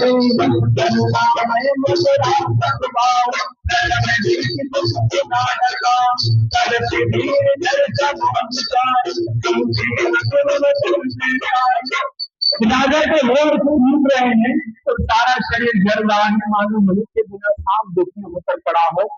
आज ही क्रोध से भरी केकई को देखा, मानो साक्षात मृत्यु ही बैठी हो, राजा के जीवन की अंतिम घड़ियां गिर रही थी, ऐसा लगा रहा जैसे देखा।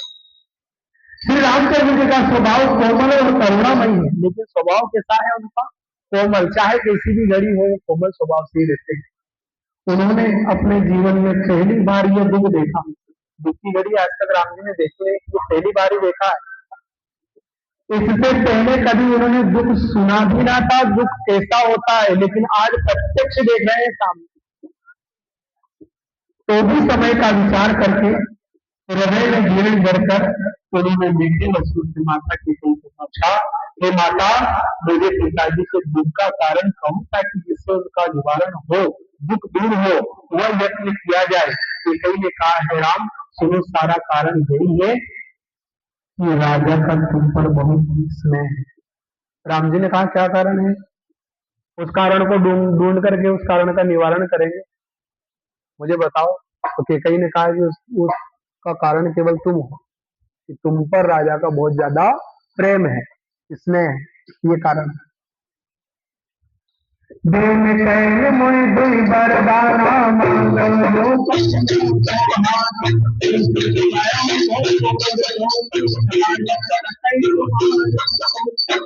इन्होंने मुझे तो वरदान देने को कहा था, मुझे जो कुछ अच्छा लगा वही मैंने मांगा।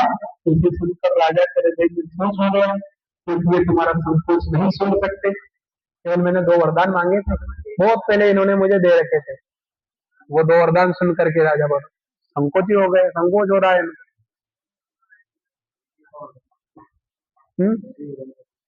एक वरदान तो था भरत को राज्याभिषेक दिया जाए, भरत को राज्य दिया जाए, और दूसरा वरदान था राम को 14 वर्ष का वनवास दिया जाए।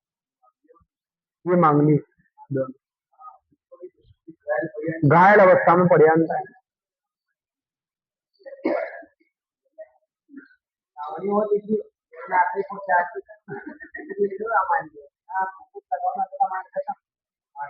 सुख समय हुई सुदर्शन संकट परम नरेश सकल सकल नाय सुधरम चिर मैं क्यों कटिल पदे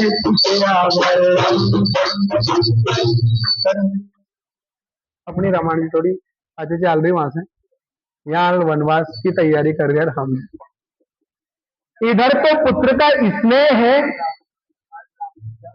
हाँ, और उधर वचन प्रतिज्ञा। राजा इसी धर्म संकट में पड़ गए।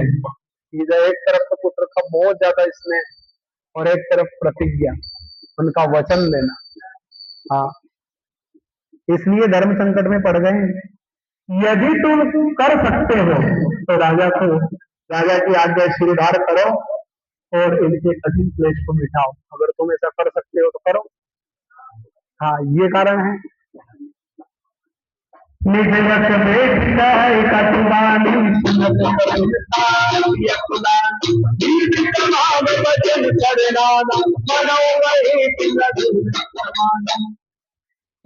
बेधड़क बेटी ऐसी कड़वी वाणी कह रही है जिसे सुनकर स्वयं कठोरता भी अत्यंत व्याकुल हो उठी। जो कठोरता होती है वो भी व्याकुल हो गई, ऐसी कठोर वाणी बोल रही है कि जीव धनुष है, वचन धनुष से तीर है, और मानो राजा ही कोमल निशाने के समान है। जीव तो धनुष है और वचन बाण के समान है, और बाण किसको लग रहे हैं? राजा को लग रहे हैं। जन कठोर पन धरे सरे रोट गए धनुष देवता पद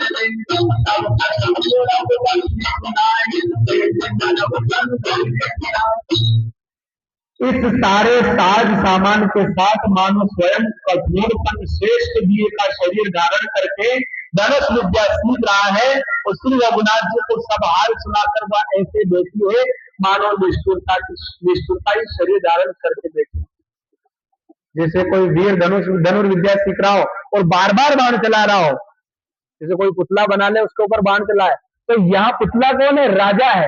ये जो भी वचन बोलती है तीर के समान राजा को लगते हैं, चुभ रहे हैं।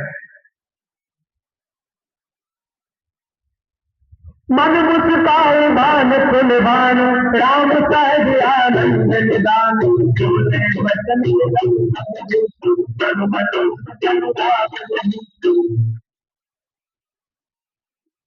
अब जैसे सारा हाल सुनाया, क्या कारण है, किस कारण से ये दुखी है, इन्होंने वरदान मांगे हैं, एक में राज्याभिषेक है भरत का और दूसरे में तुम्हारा वनवास है 14 वर्ष का। ये बात जैसे राम जी ने सुनी, सूर्य कुल के सूर्य स्वाभाविक ही आनंद निदान श्री रामचंद्र जी मन में मुस्कुराकर सब दूषणों से रहित ऐसे कोमल और सुंदर वचन बोले वो मानो वाणी के भूषण हो, जैसे वाणी का श्रृंगार हो, ऐसे कोमल वचन बोले। उनको कोई दिक्कत नहीं हुई, कोई दुख नहीं हुआ जैसे उन्होंने सुना। सुरगण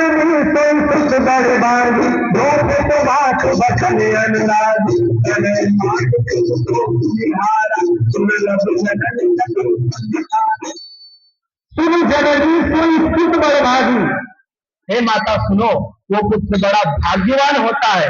कौन? जो पितृ मातृ वचन अनुरागी, माता और पिता के वचन का अनुराग करता है, अनुसरण करता है, वो बहुत भाग्यवान होता है। आज्ञा पालन के द्वारा माता पिता को संतुष्ट करने वाला पुत्र है जननी सारे संसार में दुर्लभ है, ऐसा मिलने वाला नहीं है।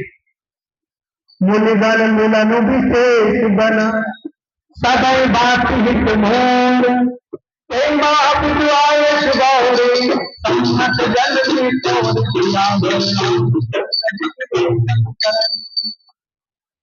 वन में विशेष रूप से मुनियों का मिलाप होगा, जिसमें मेरा सभी प्रकार से कल्याण होगा। क्या कह रहे राम जी? अभी उनकी जगह अगर दूसरा पुत्र होता, अन्य सांसारिक जीव होता, तो विद्रोह कर देता कि जितना तुम्हारा पुत्र अधिकारी है उतना ही मैं भी इस राज्य का अधिकारी हूं। भले राज्य के टुकड़े टुकड़े हो जाए, लेकिन ये समय का अंतर है कि त्रेता युग में राम जी और भरत जी एक दूसरे के ऊपर राज्य को न्योछावर कर रहे हैं। राज्य फुटबॉल की तरह है। अयोध्या का इतना बड़ा चक्रवर्ती राज्य फुटबॉल की तरह, भरत कह रहा कि लो तुम लो इसको, और राम जी कह रहे कि तू ले इसको, मुझे आवश्यकता नहीं है। हाँ, राज्य मेरे से बड़ा नहीं है, परिवार से, घर से, प्रेम से। और वही द्वापर युग में आते आते महाभारत में एक भाई दूसरे भाई से लड़ रहा है। दुर्योधन पांडवों को मारने के लिए आतुर है और पांडव कौरवों को मारने के लिए आतुर है, और नरसंहार कर दिया राज्य के लिए, एक छोटे से राज्य के लिए। ये समय का फेर है। त्रेता में और द्वापर में ये अंतर है। यहाँ राज्य एक दूसरे को देने के लिए आतुर है, वहां छीनने के लिए आतुर है। ये अंतर है। राम जी मुस्कुरा दिए। हाँ, बहुत अच्छी बात है। मैं वन में जाऊंगा, बहुत सारे ऋषि मुनि मिलेंगे मुझे, उनका आशीर्वाद मिलेगा, और ये तो मेरा बड़ा सौभाग्य है कि माता पिता की आज्ञा धारण करके मैं वनवास जाऊं, माता पिता की आज्ञा मानूं, ये मेरे लिए सौभाग्य की बात है। उनमें भी फिर पिताजी की आज्ञा और हे जननी तुम्हारी सम्मति, क्यों? बहुत भाग्य से ऐसा मौका लगता है कि पिता आदेश दे, लेकिन उसमें तुम्हारी भी सम्मति है, तुम्हारी भी इच्छा है, तो और ज्यादा फल देने वाला होगा। भरत प्राण प्रिय पावहि राजू, विधि तब विधि मोह तब मुख आजू, जो न जाओ बने तो काजा खत्म गए मोह मूर समाज। और प्राण प्रिय भरत राज्य पावेंगे। भरत मुझे प्राणों से प्यारा है, सबसे प्रिय है, वो राज्य पाएगा। हाँ, इन सभी बातों को देखकर यह प्रतीत होता है कि आज विधाता सब प्रकार से मुझे सम्मुख है। आज विधाता मेरे सम्मुख आ गया है और ये सारा कार्य मुझसे करवा रहे हैं, मेरे अनुकूल है। यदि ऐसे काम के लिए भी मैं वन तो न जाऊं, तो मूर्खों के समाज में सबसे पहले मेरी गिनती करनी चाहिए। अगर ऐसा अच्छा मौका आया है कि पिताजी और माताजी ने मुझे कानन का राज्य सौंपा है, ये राज्य तो थोड़ा सा है अयोध्या का तो, लेकिन इतने बड़े जंगल का राज मुझे दिया है, और उस राज्य को भी अगर मैं लेने नहीं जाऊं, वन में नहीं जाऊं, तो मूर्खों की गिनती में सबसे पहले मेरा नाम लिया जाएगा। हाँ, ये उदारता है भगवान की। कानन का राज, जंगल का, वह कोई राज नहीं है, बहुत सारी विपत्ति है वहां, लेकिन उसको भी राज माना। राज मान करके वो 14 वर्ष बिता लिए उस वचन को, और वही आशीर्वाद बन गया उनको। आज हम जितनी जगह जाते हैं, पूरी दुनिया में घूम लो, हम जहां भी जाते हैं, राम जी और लक्ष्मण जी, माता जानकी के मंदिर है, और भरत शत्रुघ्न के इतने मंदिर नहीं मिलेंगे। बहुत कम जगह है और जहां पर मिलेंगे। अगर राम जी कह देते कि नहीं नहीं, मैं तो अयोध्या का राजा बनूंगा, बड़ा बेटा मैं हूं, नहीं बनूंगा, तो क्या मंदिर बनते? पूछते क्या लोग? नहीं पूछते। उस तपस्या के कारण ही पूजा है, इसीलिए, क्योंकि तप गए वो। हाँ, तो वहां रहना सेवैया रघुवर पर त्यागी परिहरि अमृत लय विषुमानी केव न पाई समौ कुताय देख विचार मात मन मान। जो कल्पवृक्ष को छोड़कर पेड़ की सेवा करते हैं और अमृत त्याग कर विष मांग लेते हैं, हे माता तुम मन में विचार कर देखो, वे महामूर्ख भी ऐसा मौका पाकर कभी न चुकेंगे। जो बिल्कुल मूर्ख है, जो कल्पतरु को छोड़ करके भी अन्य वृक्ष की पूजा कर रहे हैं, उनको भी अगर ऐसा मौका मिलेगा, माता पिता की आज्ञा मिलेगी, तो वो भी वन में चले जाएंगे। फिर मैं कैसे नहीं जाऊं, मैं किसे आदेश नहीं मानू। जो अमृत त्याग करके विष को लेना पसंद करेंगे, वो मूर्ख भी इस आशीर्वाद को नहीं ठुकराएंगे। अमृत सुख मोहिन सेती पद विकल नर नायक दे और बात सुख दुख भारी मौत सती न मई महतार। ये माता मुझे एक ही गुण विशेष रूप से हो रहा है, वह महाराज को अत्यंत व्याकुल देखकर की थोड़ी सी बात के लिए ही पिताजी को इतना भारी दुख हो गया। मुझे इस चीज का दुख नहीं है कि मुझे कानन का राज मिल रहा है, मैं वन में जा रहा हूँ, वनवास जा रहा हूँ 14 वर्ष का, इस बात का तिल मात्र भी मुझे दुख नहीं है। मुझे दुख इस बात का है कि इतनी छोटी सी बात के लिए पिताजी का ये हाल है, ऐसे विकल होके पड़े हैं। माता सुनाओ मुझे, हो सकता है कोई दूसरा कारण हो, इस कारण से तो पिताजी इतने विकल नहीं हो सकते हैं। हे माता मुझे इस बात पर विश्वास नहीं होता है, मुझे विश्वास नहीं हो रहा। राम दीन गुण दरिया दादु बामुन से कपिल अपराध जाते मोहि न कष्ट कछुराओ मोहि कपट के संग।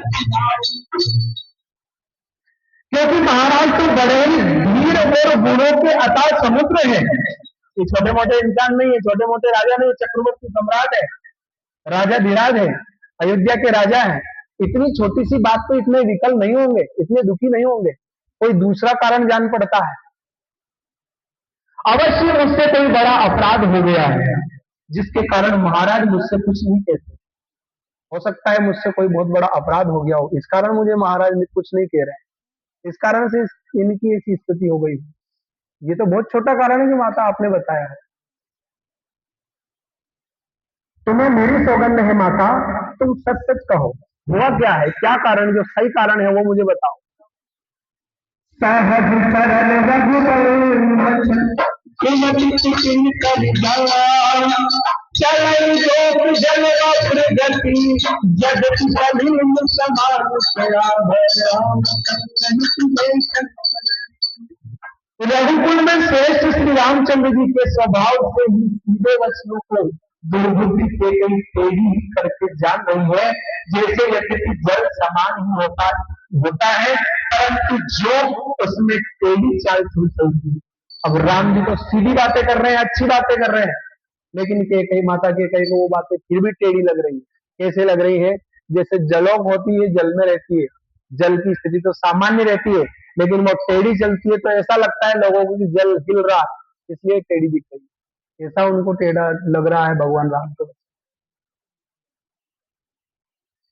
राम राम पाई बोले कपट कले मुजरान कपट तुम्हारे सड़क पे आना रानी केवल श्री रामचंद्र जी का रूप पाकर हर्षित हो गए तो कपट को इसमें दिखाकर बोली, तुम्हारी शपथ और भरत की सौगंध है, मुझे राजा के दुख का दूसरा कुछ भी कारण दूषित नहीं होता है, केवल यही कारण है जो मैंने तुम्हें बताया है। पहला कारण भरत को राज्याभिषेक और दूसरा कारण तुझे 14 वर्ष का वनवास, इसके अलावा कोई दूसरा कारण है ही नहीं। मैं भरत की और तुम्हारी सौगंध खा करके कहती हूँ, और कोई दूसरा कारण है ही नहीं। तुम अपराध जो भी नहीं पाता जन्मे जनक संग सुखदाता राम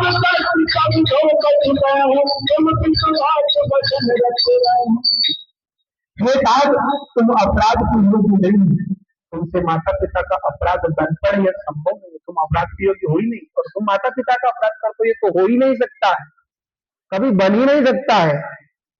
तुम तो माता पिता और भाइयों को सुख देने वाले हो। हे राम, तुम जो कुछ कह रहे हो सब सत्य है, तुम पिता माता के वचनों के पालन में तत्पर हो, और मुझे ये भी विश्वास है कि जो तुम जो कह रहे हो वो कर दोगे। माता पिता के वचनों के पालन के लिए तुम हमेशा तत्पर हो। 14 वर्ष का वनवास मांगा है तो तुम वो भी पूरा कर लोगे, चले भी जाओगे, मुझे इतना भी विश्वास है। उस कार्य के लिए भी तुम तत्पर हो। पितई बुझाई कहो बल सोई चौथे तन दे जतना हो तुम तम सुवन से बचे जीने कुछ न दास निधार सुरागर में। मैं तुम्हारी बलिहारी जाती हूँ, तुम पिता को समझा कर बहुबात कहो जिससे छोटे पर पूरा का अपयश ना हो। तुम्हारी बात पर मैं बलिहारी आती हूँ, तो राम जी तैयार हो गए सहज इसलिए। लेकिन तुम्हारे पिताजी को समझाओ, चौथापन आ गया है, बूढ़े हो गए, बुढ़ापे में ऐसी बात की शोभा नहीं देती। वचन देकर के मुकरना या रघुकुल शिरोमणियों का काम नहीं है। हाँ, जिस पुण्य ने इनको तुम जैसे पुत्र दिए हैं उसका निरादर करना उचित नहीं है। पुण्य के कारण ही तुम्हारे जैसे पुत्र उत्पन्न हुए, पैदा हुए, और इस प्रकार का कार्य करना है, उनका निरादर करना है। लागे कुमुख वचन शुभ के मगर गया दुख तीरथ दे राम ही बात बदल कब लाए जिस गुण सर्वत कलिम सोहाए नूर सारा वही सुंदरी नब फिर करवत नीम राम आवाज नए सम सब राम केकई के बूढ़े मुख से ये वचन कैसे लगते, केकई के मुख से ये बुरे वचन शुभ कैसे लगते? भले ही शुभ शुभ शुभ बोल रहे हो, अच्छे बोल रहे हो, लेकिन अच्छे लग सकते हैं क्या? वचन कितने कठोर है। जैसे मगध देश में गया आदि तीर्थ श्री रामचंद्र जी को माता केकई के सब वचन ऐसे अच्छे लगते हैं जैसे गंगा जी में जाकर अच्छे बुरे सभी प्रकार के जल सुंदर हो जाते हैं। राम जी को तो ये सब अच्छे लग रहे हैं, भले दुनिया को अच्छे लगे ना लगे, लेकिन राम जी को कैसे लग रहे हैं? जैसे मगध देश में से कोई आदि तीर्थ गया हो और उसको गंगा जी का जल चाहे वो कैसा भी हो तो सब अच्छा ही लगता है, कि सब पवित्र है, चाहे कैसा भी जल हो, ऐसे लग रहे हैं। इतने में राजा की मूर्छा दूर हुई, उन्होंने राम का स्मरण करके राम राम कहकर फिर करवट ली। मंत्री ने श्री रामचंद्र जी का आना कहकर समयानुकूल विनती की। ये बातें जैसे राम जी और केकई का संवाद सुन रहे थे राजा दशरथ जी, तो जैसे उनके कान में आवाज पड़ी तो उन्होंने राम राम कहकर अपनी करवट इधर बदल ली। मंत्री श्री रामचंद्र जी को बुला करके ले आए। राम पद धारे धर धीरज तब नयन सचिव सवार जाओ बेकार करम गलत नत राम निहार ये सनेह सनूर लाए ये नहीं मरो तब कुछ राम वितैया है नर नाम सदा विलोकन बार सभा। जब राजा ने सुना कि रामचंद्र पधारे हैं तो उन्होंने धीरज करके नेत्र खोले, नेत्र बंद थे, बिल्कुल मूर्छित अवस्था में थे, धैर्य धारण करके नेत्रों को वापस खोला। मंत्री ने संभाल कर राजा को बैठाया। राजा ने श्री रामचंद्र को अपने चरणों में पड़ते प्रणाम करते देखा। जैसे मंत्री और ने उनको बिठाया, बैठे थे, उसी समय राम जी उनके चरणों में गिरे। जैसे मंत्री ने देखा,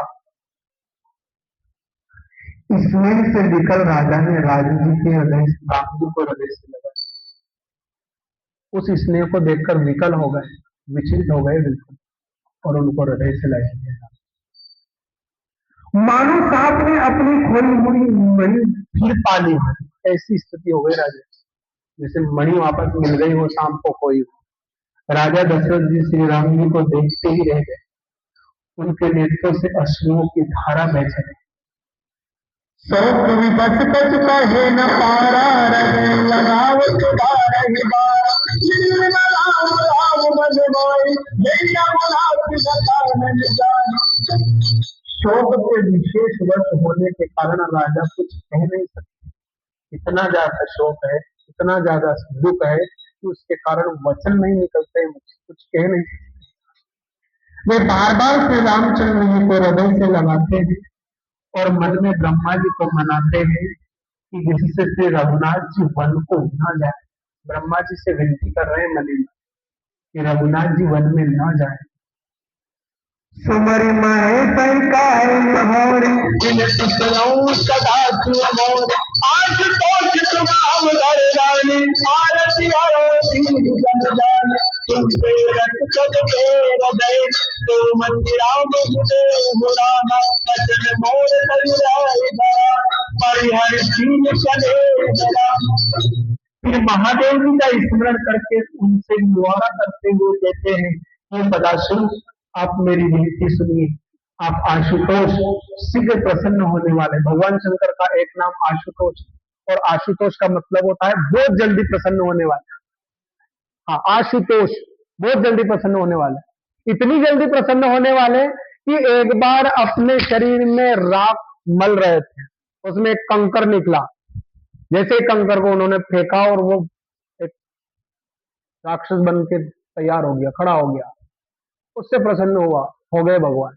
बोलो तुम्हारी क्या इच्छा है क्या वरदान मांग रहे हो बोलो ये है आशुतोष बहुत जल्दी प्रसन्न हो गए देख लिया जो इच्छा है वो मांग लो तो उसने मांग लिया कि मुझे ऐसा वरदान दे दो कि जिस किसी के हाथ सिर पे हाथ रख दो उसको ही भस्म कर दो भगवान ने कह दिया तथास्तु। अब इसका प्रैक्टिकल कहाँ करें सबसे पहले तुम पर ही प्रैक्टिकल करें मतलब ऐसे ऐसे वरदान दे देते हैं आशुतोष भगवान बहुत जल्दी प्रसन्न हो जाते हैं।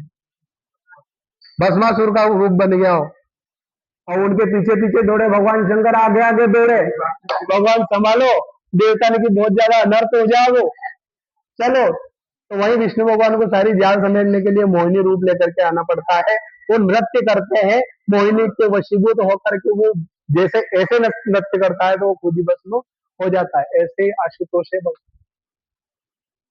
एक बार मंदिर में वो पीतल का वो अपन लगाते ना वो जो बुन बुन जलेरी एक एक बुन गिरती रहे वो थोड़ा ज्यादा ऊपर बंधा था और एक चोर को पैसे की बहुत ज्यादा जरूरत थी कि कहाँ जाऊं इधर उधर कहाँ ढूंढूं पैसे की बहुत ज्यादा समस्या आ रही तो उसने सोचा कि क्यों ना इसको ही लेके भेज दूं मैं अपनी जो दिक्कत है वो खत्म हो जाएगी।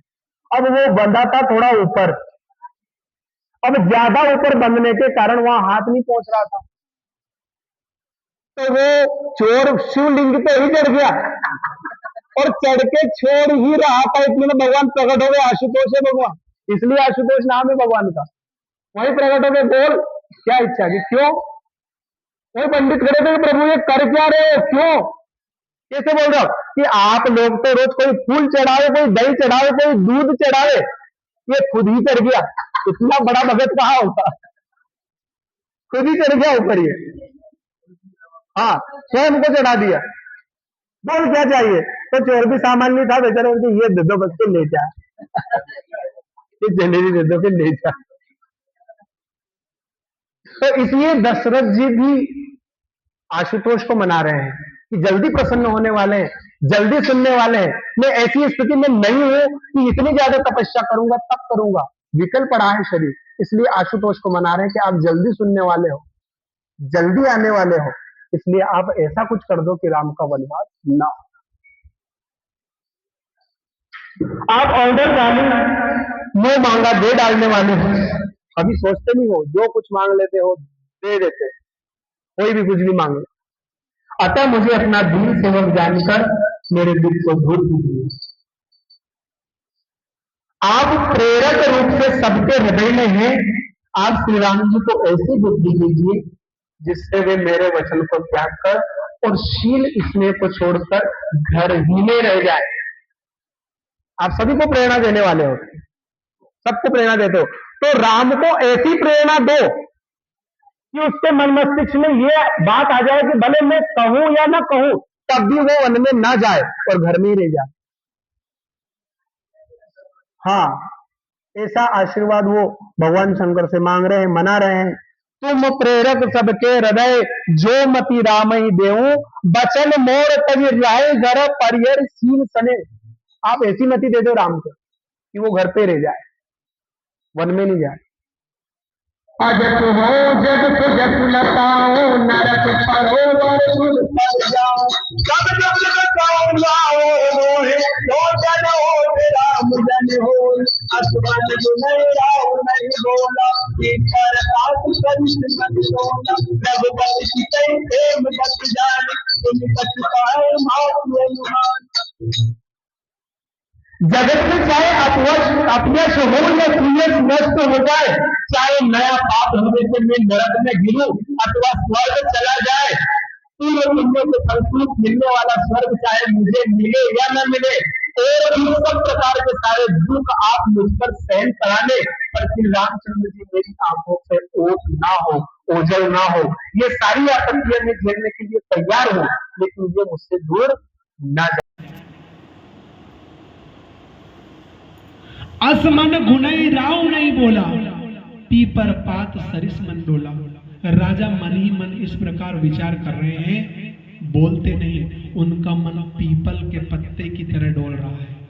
हवा चलती है तो पीपल का पत्ता ऐसे डोलता है, इस प्रकार से डोल रहा है।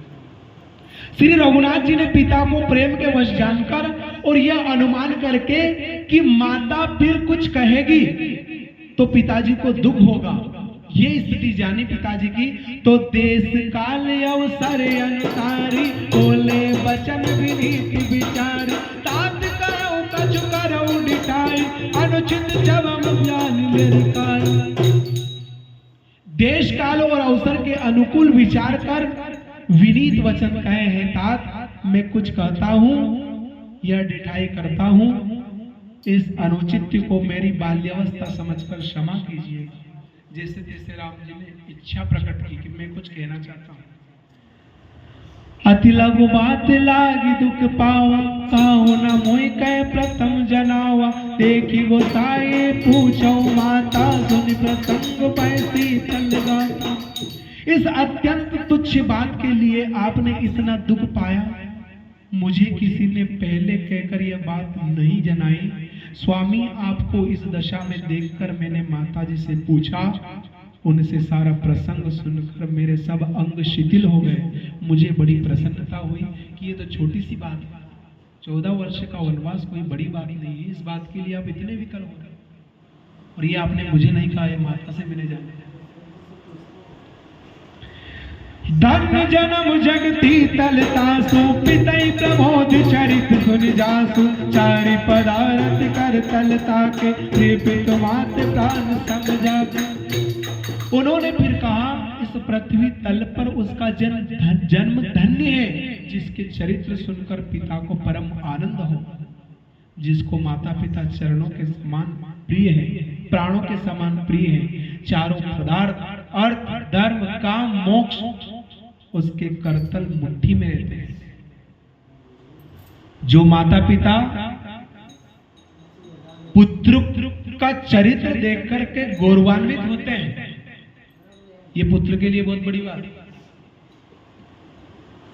कि कोई ये कहे कि ये किसके पिताजी जा रहे हैं, राम जी के पिताजी जा रहे हैं, अगर जाता हुआ देखे, ये नहीं कहे राम जी को जाता हुआ देख करके दशरथ जी के लड़के जा रहे हैं। किसके पिताजी हैं? राम जी के पिताजी। अपन क्यों जान रहे हैं उनको, क्यों सुन रहे हैं? राम जी के पिताजी हैं, इसलिए उनके कारण गौरवान्वित है। हाँ, तो ऐसा पुत्र बहुत कम होगा, बहुत कम होंगे ऐसे सौभाग्यशाली जिनको ऐसा अवसर मिले कि जिनको अपने पुत्र पर गौरवान्वित होना पड़े। ये परम आनंद है, जिसके चरित्र सुनकर पिता परम आनंदित हो, जिसको माता पिता प्राणों के समान प्रिय है। चारों पदार्थ अर्थ धर्म काम मोक्ष उसके करतल मुट्ठी में रहते हैं। धर्म अर्थ काम मोक्ष ये चारों पदार्थ जिसके लिए इंसान हमेशा भागता फिरता रहता है, उसकी मुट्ठी में रहते हैं। जो माता पिता की आज्ञा मानता हो, माता पिता को प्रिय होता हो। आयस पाल जन्म फल पाए, अब बेगे हो रजा, विदा बात सने आवो मांगे, चलियो बनई बहुरी पगलाग, अस कई राम गवन तब कीना, रूप शोक बस उतर नदीना, नगर व्याप गई बात सुतीसी, छुअत चढ़ी जन सब तन दीची। आपकी आज्ञा पालन करके और जन्म का फल पाकर मैं जल्दी ही लौट आऊंगा, अतः कृपया आज्ञा दीजिए, माता से विदा मांग आता हूं, फिर आपके पैर लगकर प्रणाम करके वन को चलो। अभी दशरथ जी ने ये नहीं कहा है कि तुम्हें वन में जाना है, केवल माता कैकेयी से ये बात प्राप्त हुई है कि ये 2 वरदान हैं, इनके कारण इनकी ये अवस्था हुई है, ये स्थिति हुई है। राजा दशरथ जी ने ये नहीं कहा कि तुम्हें वन में जाना है, लेकिन वो माता के वचन सुन के वो आगे लेकर के जाने की तैयारी कर कि माता का आशीर्वाद लेकर के आता हूँ और फिर तुम्हारा आशीर्वाद लेने आऊंगा। ऐसा कहकर तब श्री रामचंद्र जी वहां से चल दिए। राजा ने शोकवश कोई उत्तर नहीं दिया। वह बहुत ही तीखी अपनी बात नगर भर में इतनी जल्दी फैल गई मानो डंक मारते ही बिच्छू का भी सारे शरीर में फैल जाता है। बुरी बात बहुत जल्दी फैलती है, तो वो बात इतनी जल्दी फैल गई जैसे बिच्छू ने डंक यहाँ मारा हो और वो पूरे शरीर में फैल गया, इतनी जल्दी फैल गई। सुन भाई विकल सकल नर नारी, बेन विटप जीव देखी सवारी, जो जान सुनै सुनै सिर सोए, बड़ विषाद नहीं। इस बात को सुनकर सब स्त्री पुरुष ऐसे व्याकुल हो गए जैसे दावानल वन में आग लगी हो। ऐसे व्याकुल हो गए कि जंगल में आग लग गई हो, भागने को कोई रास्ता ही नहीं मिल रहा हो, इस प्रकार की स्थिति हो गई। वन में आग लगी हो देखकर बेल और वृक्ष मुरझा जाते हैं। जो जहां सुनता है वहां वही सिर धुनने पीटने लगता है, सर पटकने लगता है। बड़ा विषाद है, किसी को धीरज नहीं बनता है, दुखी हो जाता है। जो भी सुनता है अपने सिर को पटकने लग जाता है जमीन पर कि हाय कैसी स्थिति होगी, अभी क्या हो रहा था और अभी क्या हो गया, क्या स्थिति बन गई।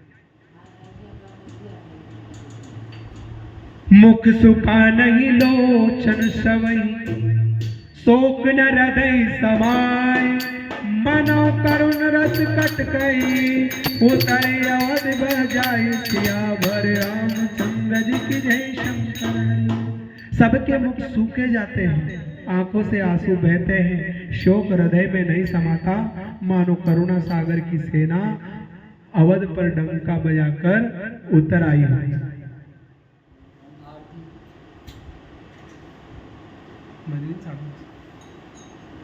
दुआ पे मिलना, सबके मुख सूख जाते हैं, भयंकर स्थिति बन जाती है। मिले माज विधि बात बेगारे, जाता देख के कई गार, हे पापिनी बूझ का परम, चाहे भवन पर पावक दर। सब मेल मिल गए थे, सब संयोग ठीक हो गए थे, इतने में ही विधाता ने बात बिगाड़ दी।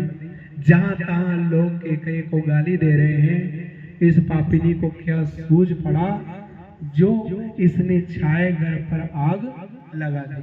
और सबकी क्या स्थिति हो रही है,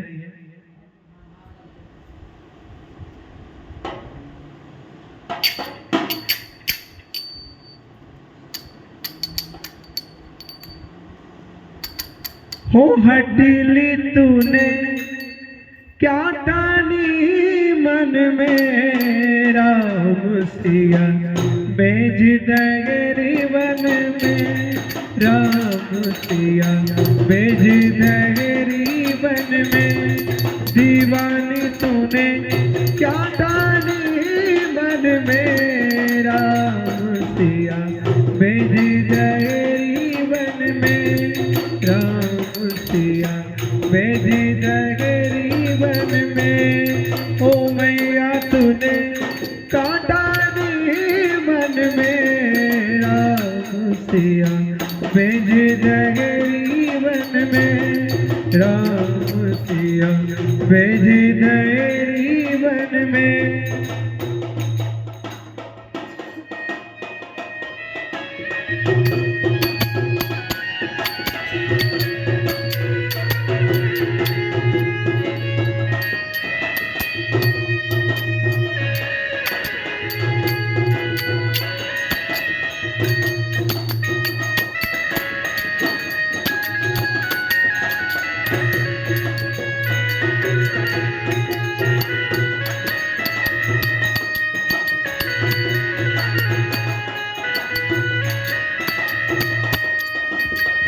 यद्यपि भरत तेरो ही जालो, तेरी करनी देख ल जायो।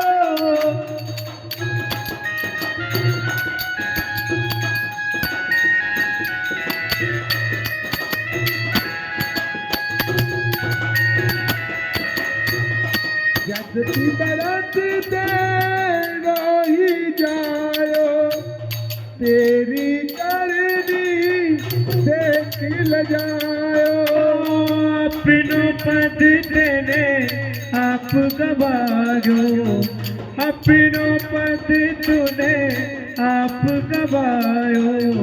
भरत की नजरन में राम सिया भेज डगरी वन में, राम सिया भेज डगरी वन में।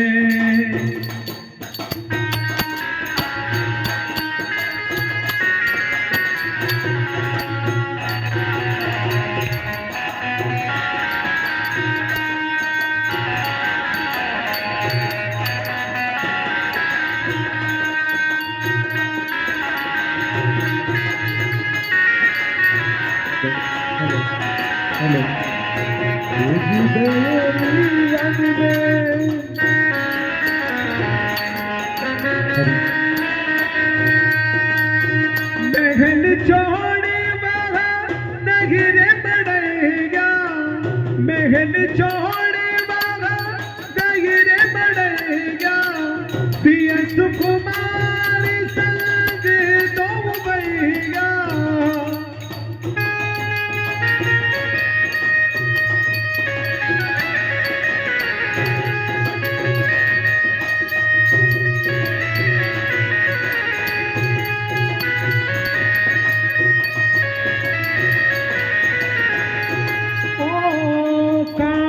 अक्षतर बीजत होंगे तीनों में वन में। राम सिया भेज डगरी वन में, हट तूने काटानी मन में। राम सिया भेज डगरी वन में।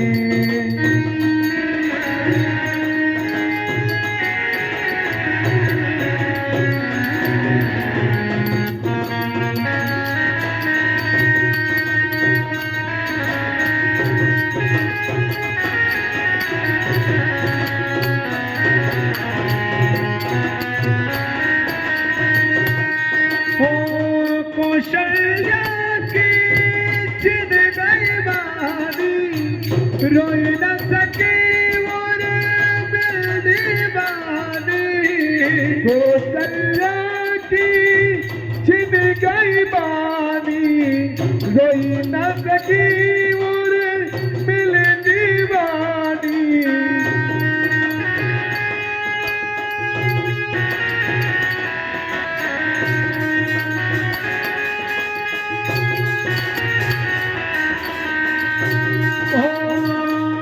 कहीं तू बस एक गिरानी, रह गई महलन में। राम सिया भेज डगरी वन में। ओ मैया तूने क्या डाली मन में, राम सिया भेज डगरी वन में।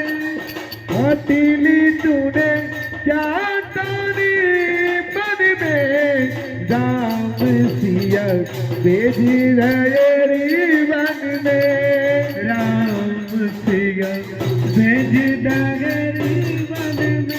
इस प्रकार से सभी नगरवासी विलाप कर रहे हैं, अपने सिर को पछाड़ रहे हैं, पटक रहे हैं कि मैया तूने बहुत बुरी ठान ली है, बहुत भयंकर स्थिति पैदा कर दी है अवध। सब मेल मिल गए थे, सब संयोग ठीक हो गए थे, इतने में ही विधाता ने बात बिगाड़ दी।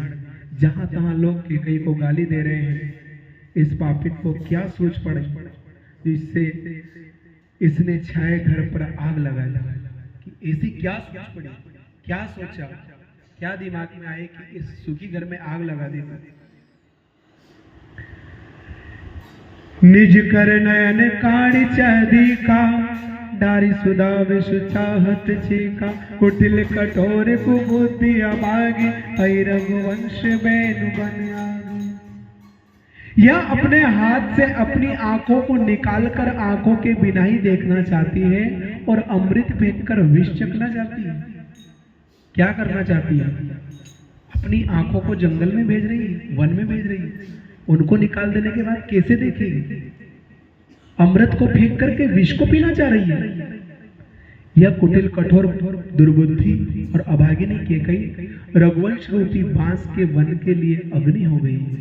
अगर ये रघुवंश बांस रूपी है तो ये अग्नि के समान हो गई, और अग्नि जैसे बांस को जला डालती है वैसे इस पूरे रघुवंश को जला डाल रही है। पालो बेटी पेड़िए काटा सुख मऊ शोक तारु दर घाटा सदा रावे प्राण समान कारण कवन कुटिल पनुठान। पत्ते पर बैठकर इसने पेड़ को काट डाला है। क्या स्थिति पैदा कर दी है? सुख में शोक का ठाट ठट कर रख दिया। श्री रामचंद्र जी इसे सदा प्राणों के समान प्रिय थे, फिर भी न जाने किस कारण इसने यह कुटिलता ठानी। सत्य का है कभी नारी स्वभाव, अब विद्या गौद दुराव। निज प्रतिबिंब बको गई जाए, जाने जाए नारी गति भाई। कवि सत्य ही कहते हैं कि स्त्री का स्वभाव सब प्रकार से पकड़ में न आने योग्य अथाह और भेद भरा होता है। स्त्री का स्वभाव पकड़ में नहीं आता है, ऐसा कवि कहते हैं। लेकिन आज वास्तव में जान पड़ रहा है कि वास्तव में ऐसा ही होता है। इसकी था नहीं होती है, पता नहीं क्या सोचा इसने। अपनी परछाई भले ही पकड़ जाए, पर भाई स्त्रियों की गति चाल नहीं जा सकती। एक बार व्यक्ति अपनी परछाई को पकड़ सकता है, लेकिन स्त्रियों के दिमाग में क्या चाल चल रही है उसको जान नहीं सकता। इस प्रकार से अयोध्या के जो लोग हैं, जो प्रजा है, विलाप कर रहे हैं। काहन पावक जारी सका, कान समुद्र समाय। कान करे अब ना प्रबल, कई जग कालू न खाई। सियावर रामचंद्र जी की जय। शंकर हरिओम। आग क्या नहीं जला सकती? समुद्र में क्या नहीं समा सकती? अबला कहने वाली प्रबल स्त्री जाति क्या नहीं कर सकती है? वो आग भी लगा सकती है, वो समुद्र में भी समा सकती है, और फिर भी कहलाती क्या है? अबला। इतना भयंकर कांड कर दिया। जो चक्रवर्ती राजा, यहाँ के लोग तो सही, पृथ्वी पर रहने वाले इंसान तो सही, इतने बड़े बड़े राक्षस तो सही, लेकिन स्वर्ग में भी जाकर जो देवताओं की सहायता करता था, वो आज एक स्त्री के कारण हार गया। ये स्त्री बन गई। तो ये आग भी लगा सकती है, समुद्र में भी समा सकती है, और कहलाती क्या है? अबला कहलाती है। प्रबल स्त्री जाति क्या नहीं कर सकती, और जगत में काल किसको नहीं खाता। आज समझ में आ रहा है कि काल किसी को भी नहीं छोड़ता है। जगत में एक ना एक दिन हर किसी को वो ग्रस ही लेता है, खा ही लेता है। वो स्थिति आज चरितार्थ हो रही है। इस प्रकार से अवधपुर की सारे प्रजा, सारे स्त्री पुरुष परेशान हो रहे हैं, विकल हो रहे हैं, और आज इस विकल स्थिति में ही रखेंगे राम जी को वनवास नहीं भेजेंगे। और राजा रामचंद्र भगवान की जय हो। तुलसीदास जी महाराज की जय हो।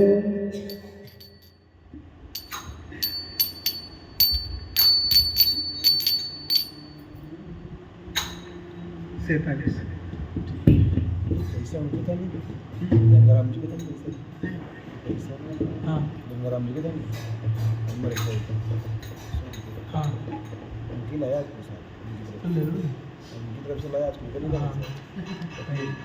हाँ वो तो बोल रही थी। हाँ जो लंबी देखो अब आगे का नाम नहीं है। अभी कोई को नाम नहीं, कोई बोल रहा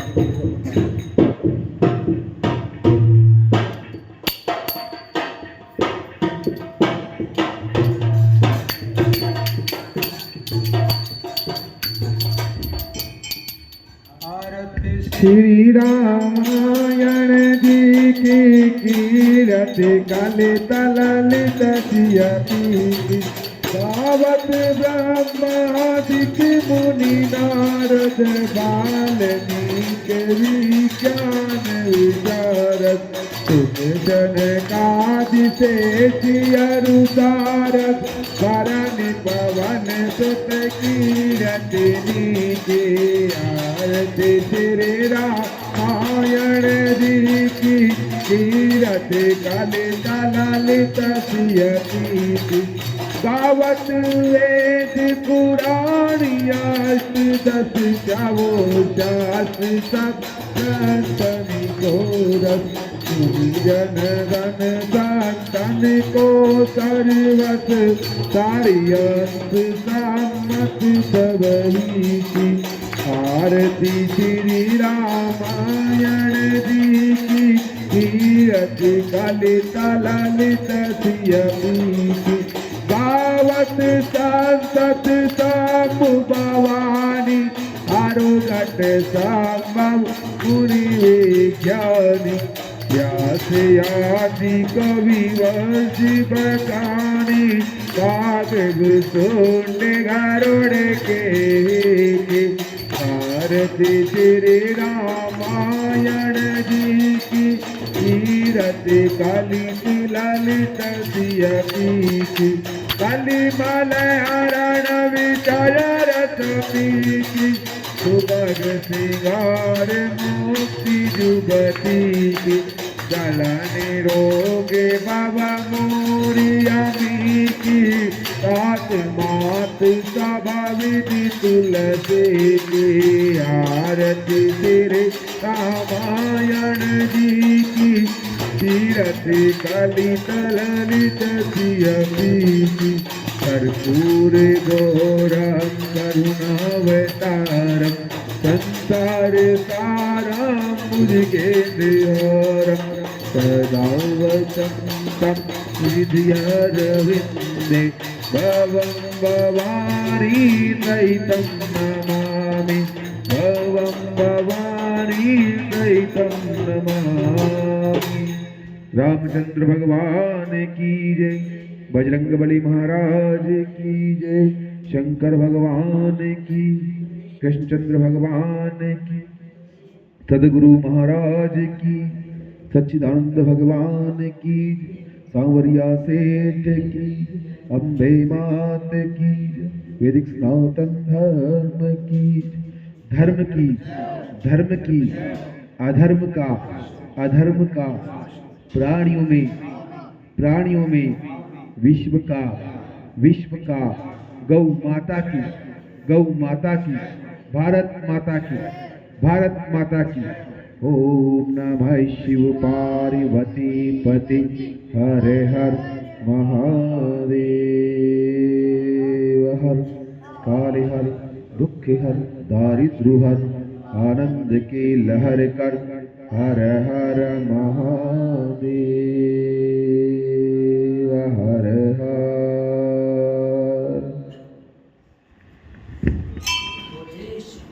कथा विसर्जन हो तुझे सुनो वीर हनुमान, जो जन जासे आए सोता प्यार सियावर रामचंद्र जी की जय शंकर श्रोता सब आसन गए शंभु गए कैलाश, रामायण मम हृदय में सदा करो तुम वास चंद्र जी की जय शंकरियो। एक घड़ी आदि में पुनियाद तुलसी संगत साधु की हरौ कोटि अपराध सियावर रामचंद्र जी की जय शंकरियो। मौसम दीन नदी नहीं था तुम समान रघुवीर, बस विचार रघुवंश मणि हरौ विशंभो वीर सियावर रामचंद्र जी की जय शंकरियो। कामे नारी प्यारी लो पाए प्रिय जिंदाम, तिमिरगुणात निरंतरा प्रिय लागो मोहि राम सियावर रामचंद्र जी की जय शंकर हरि ओम। रामचंद्र भगवान की जय, रामायण मातेश्वरी की जय, तुलसीदास जी महाराज की जय, बजरंग बली महाराज, रामदेव जी महाराज की जय।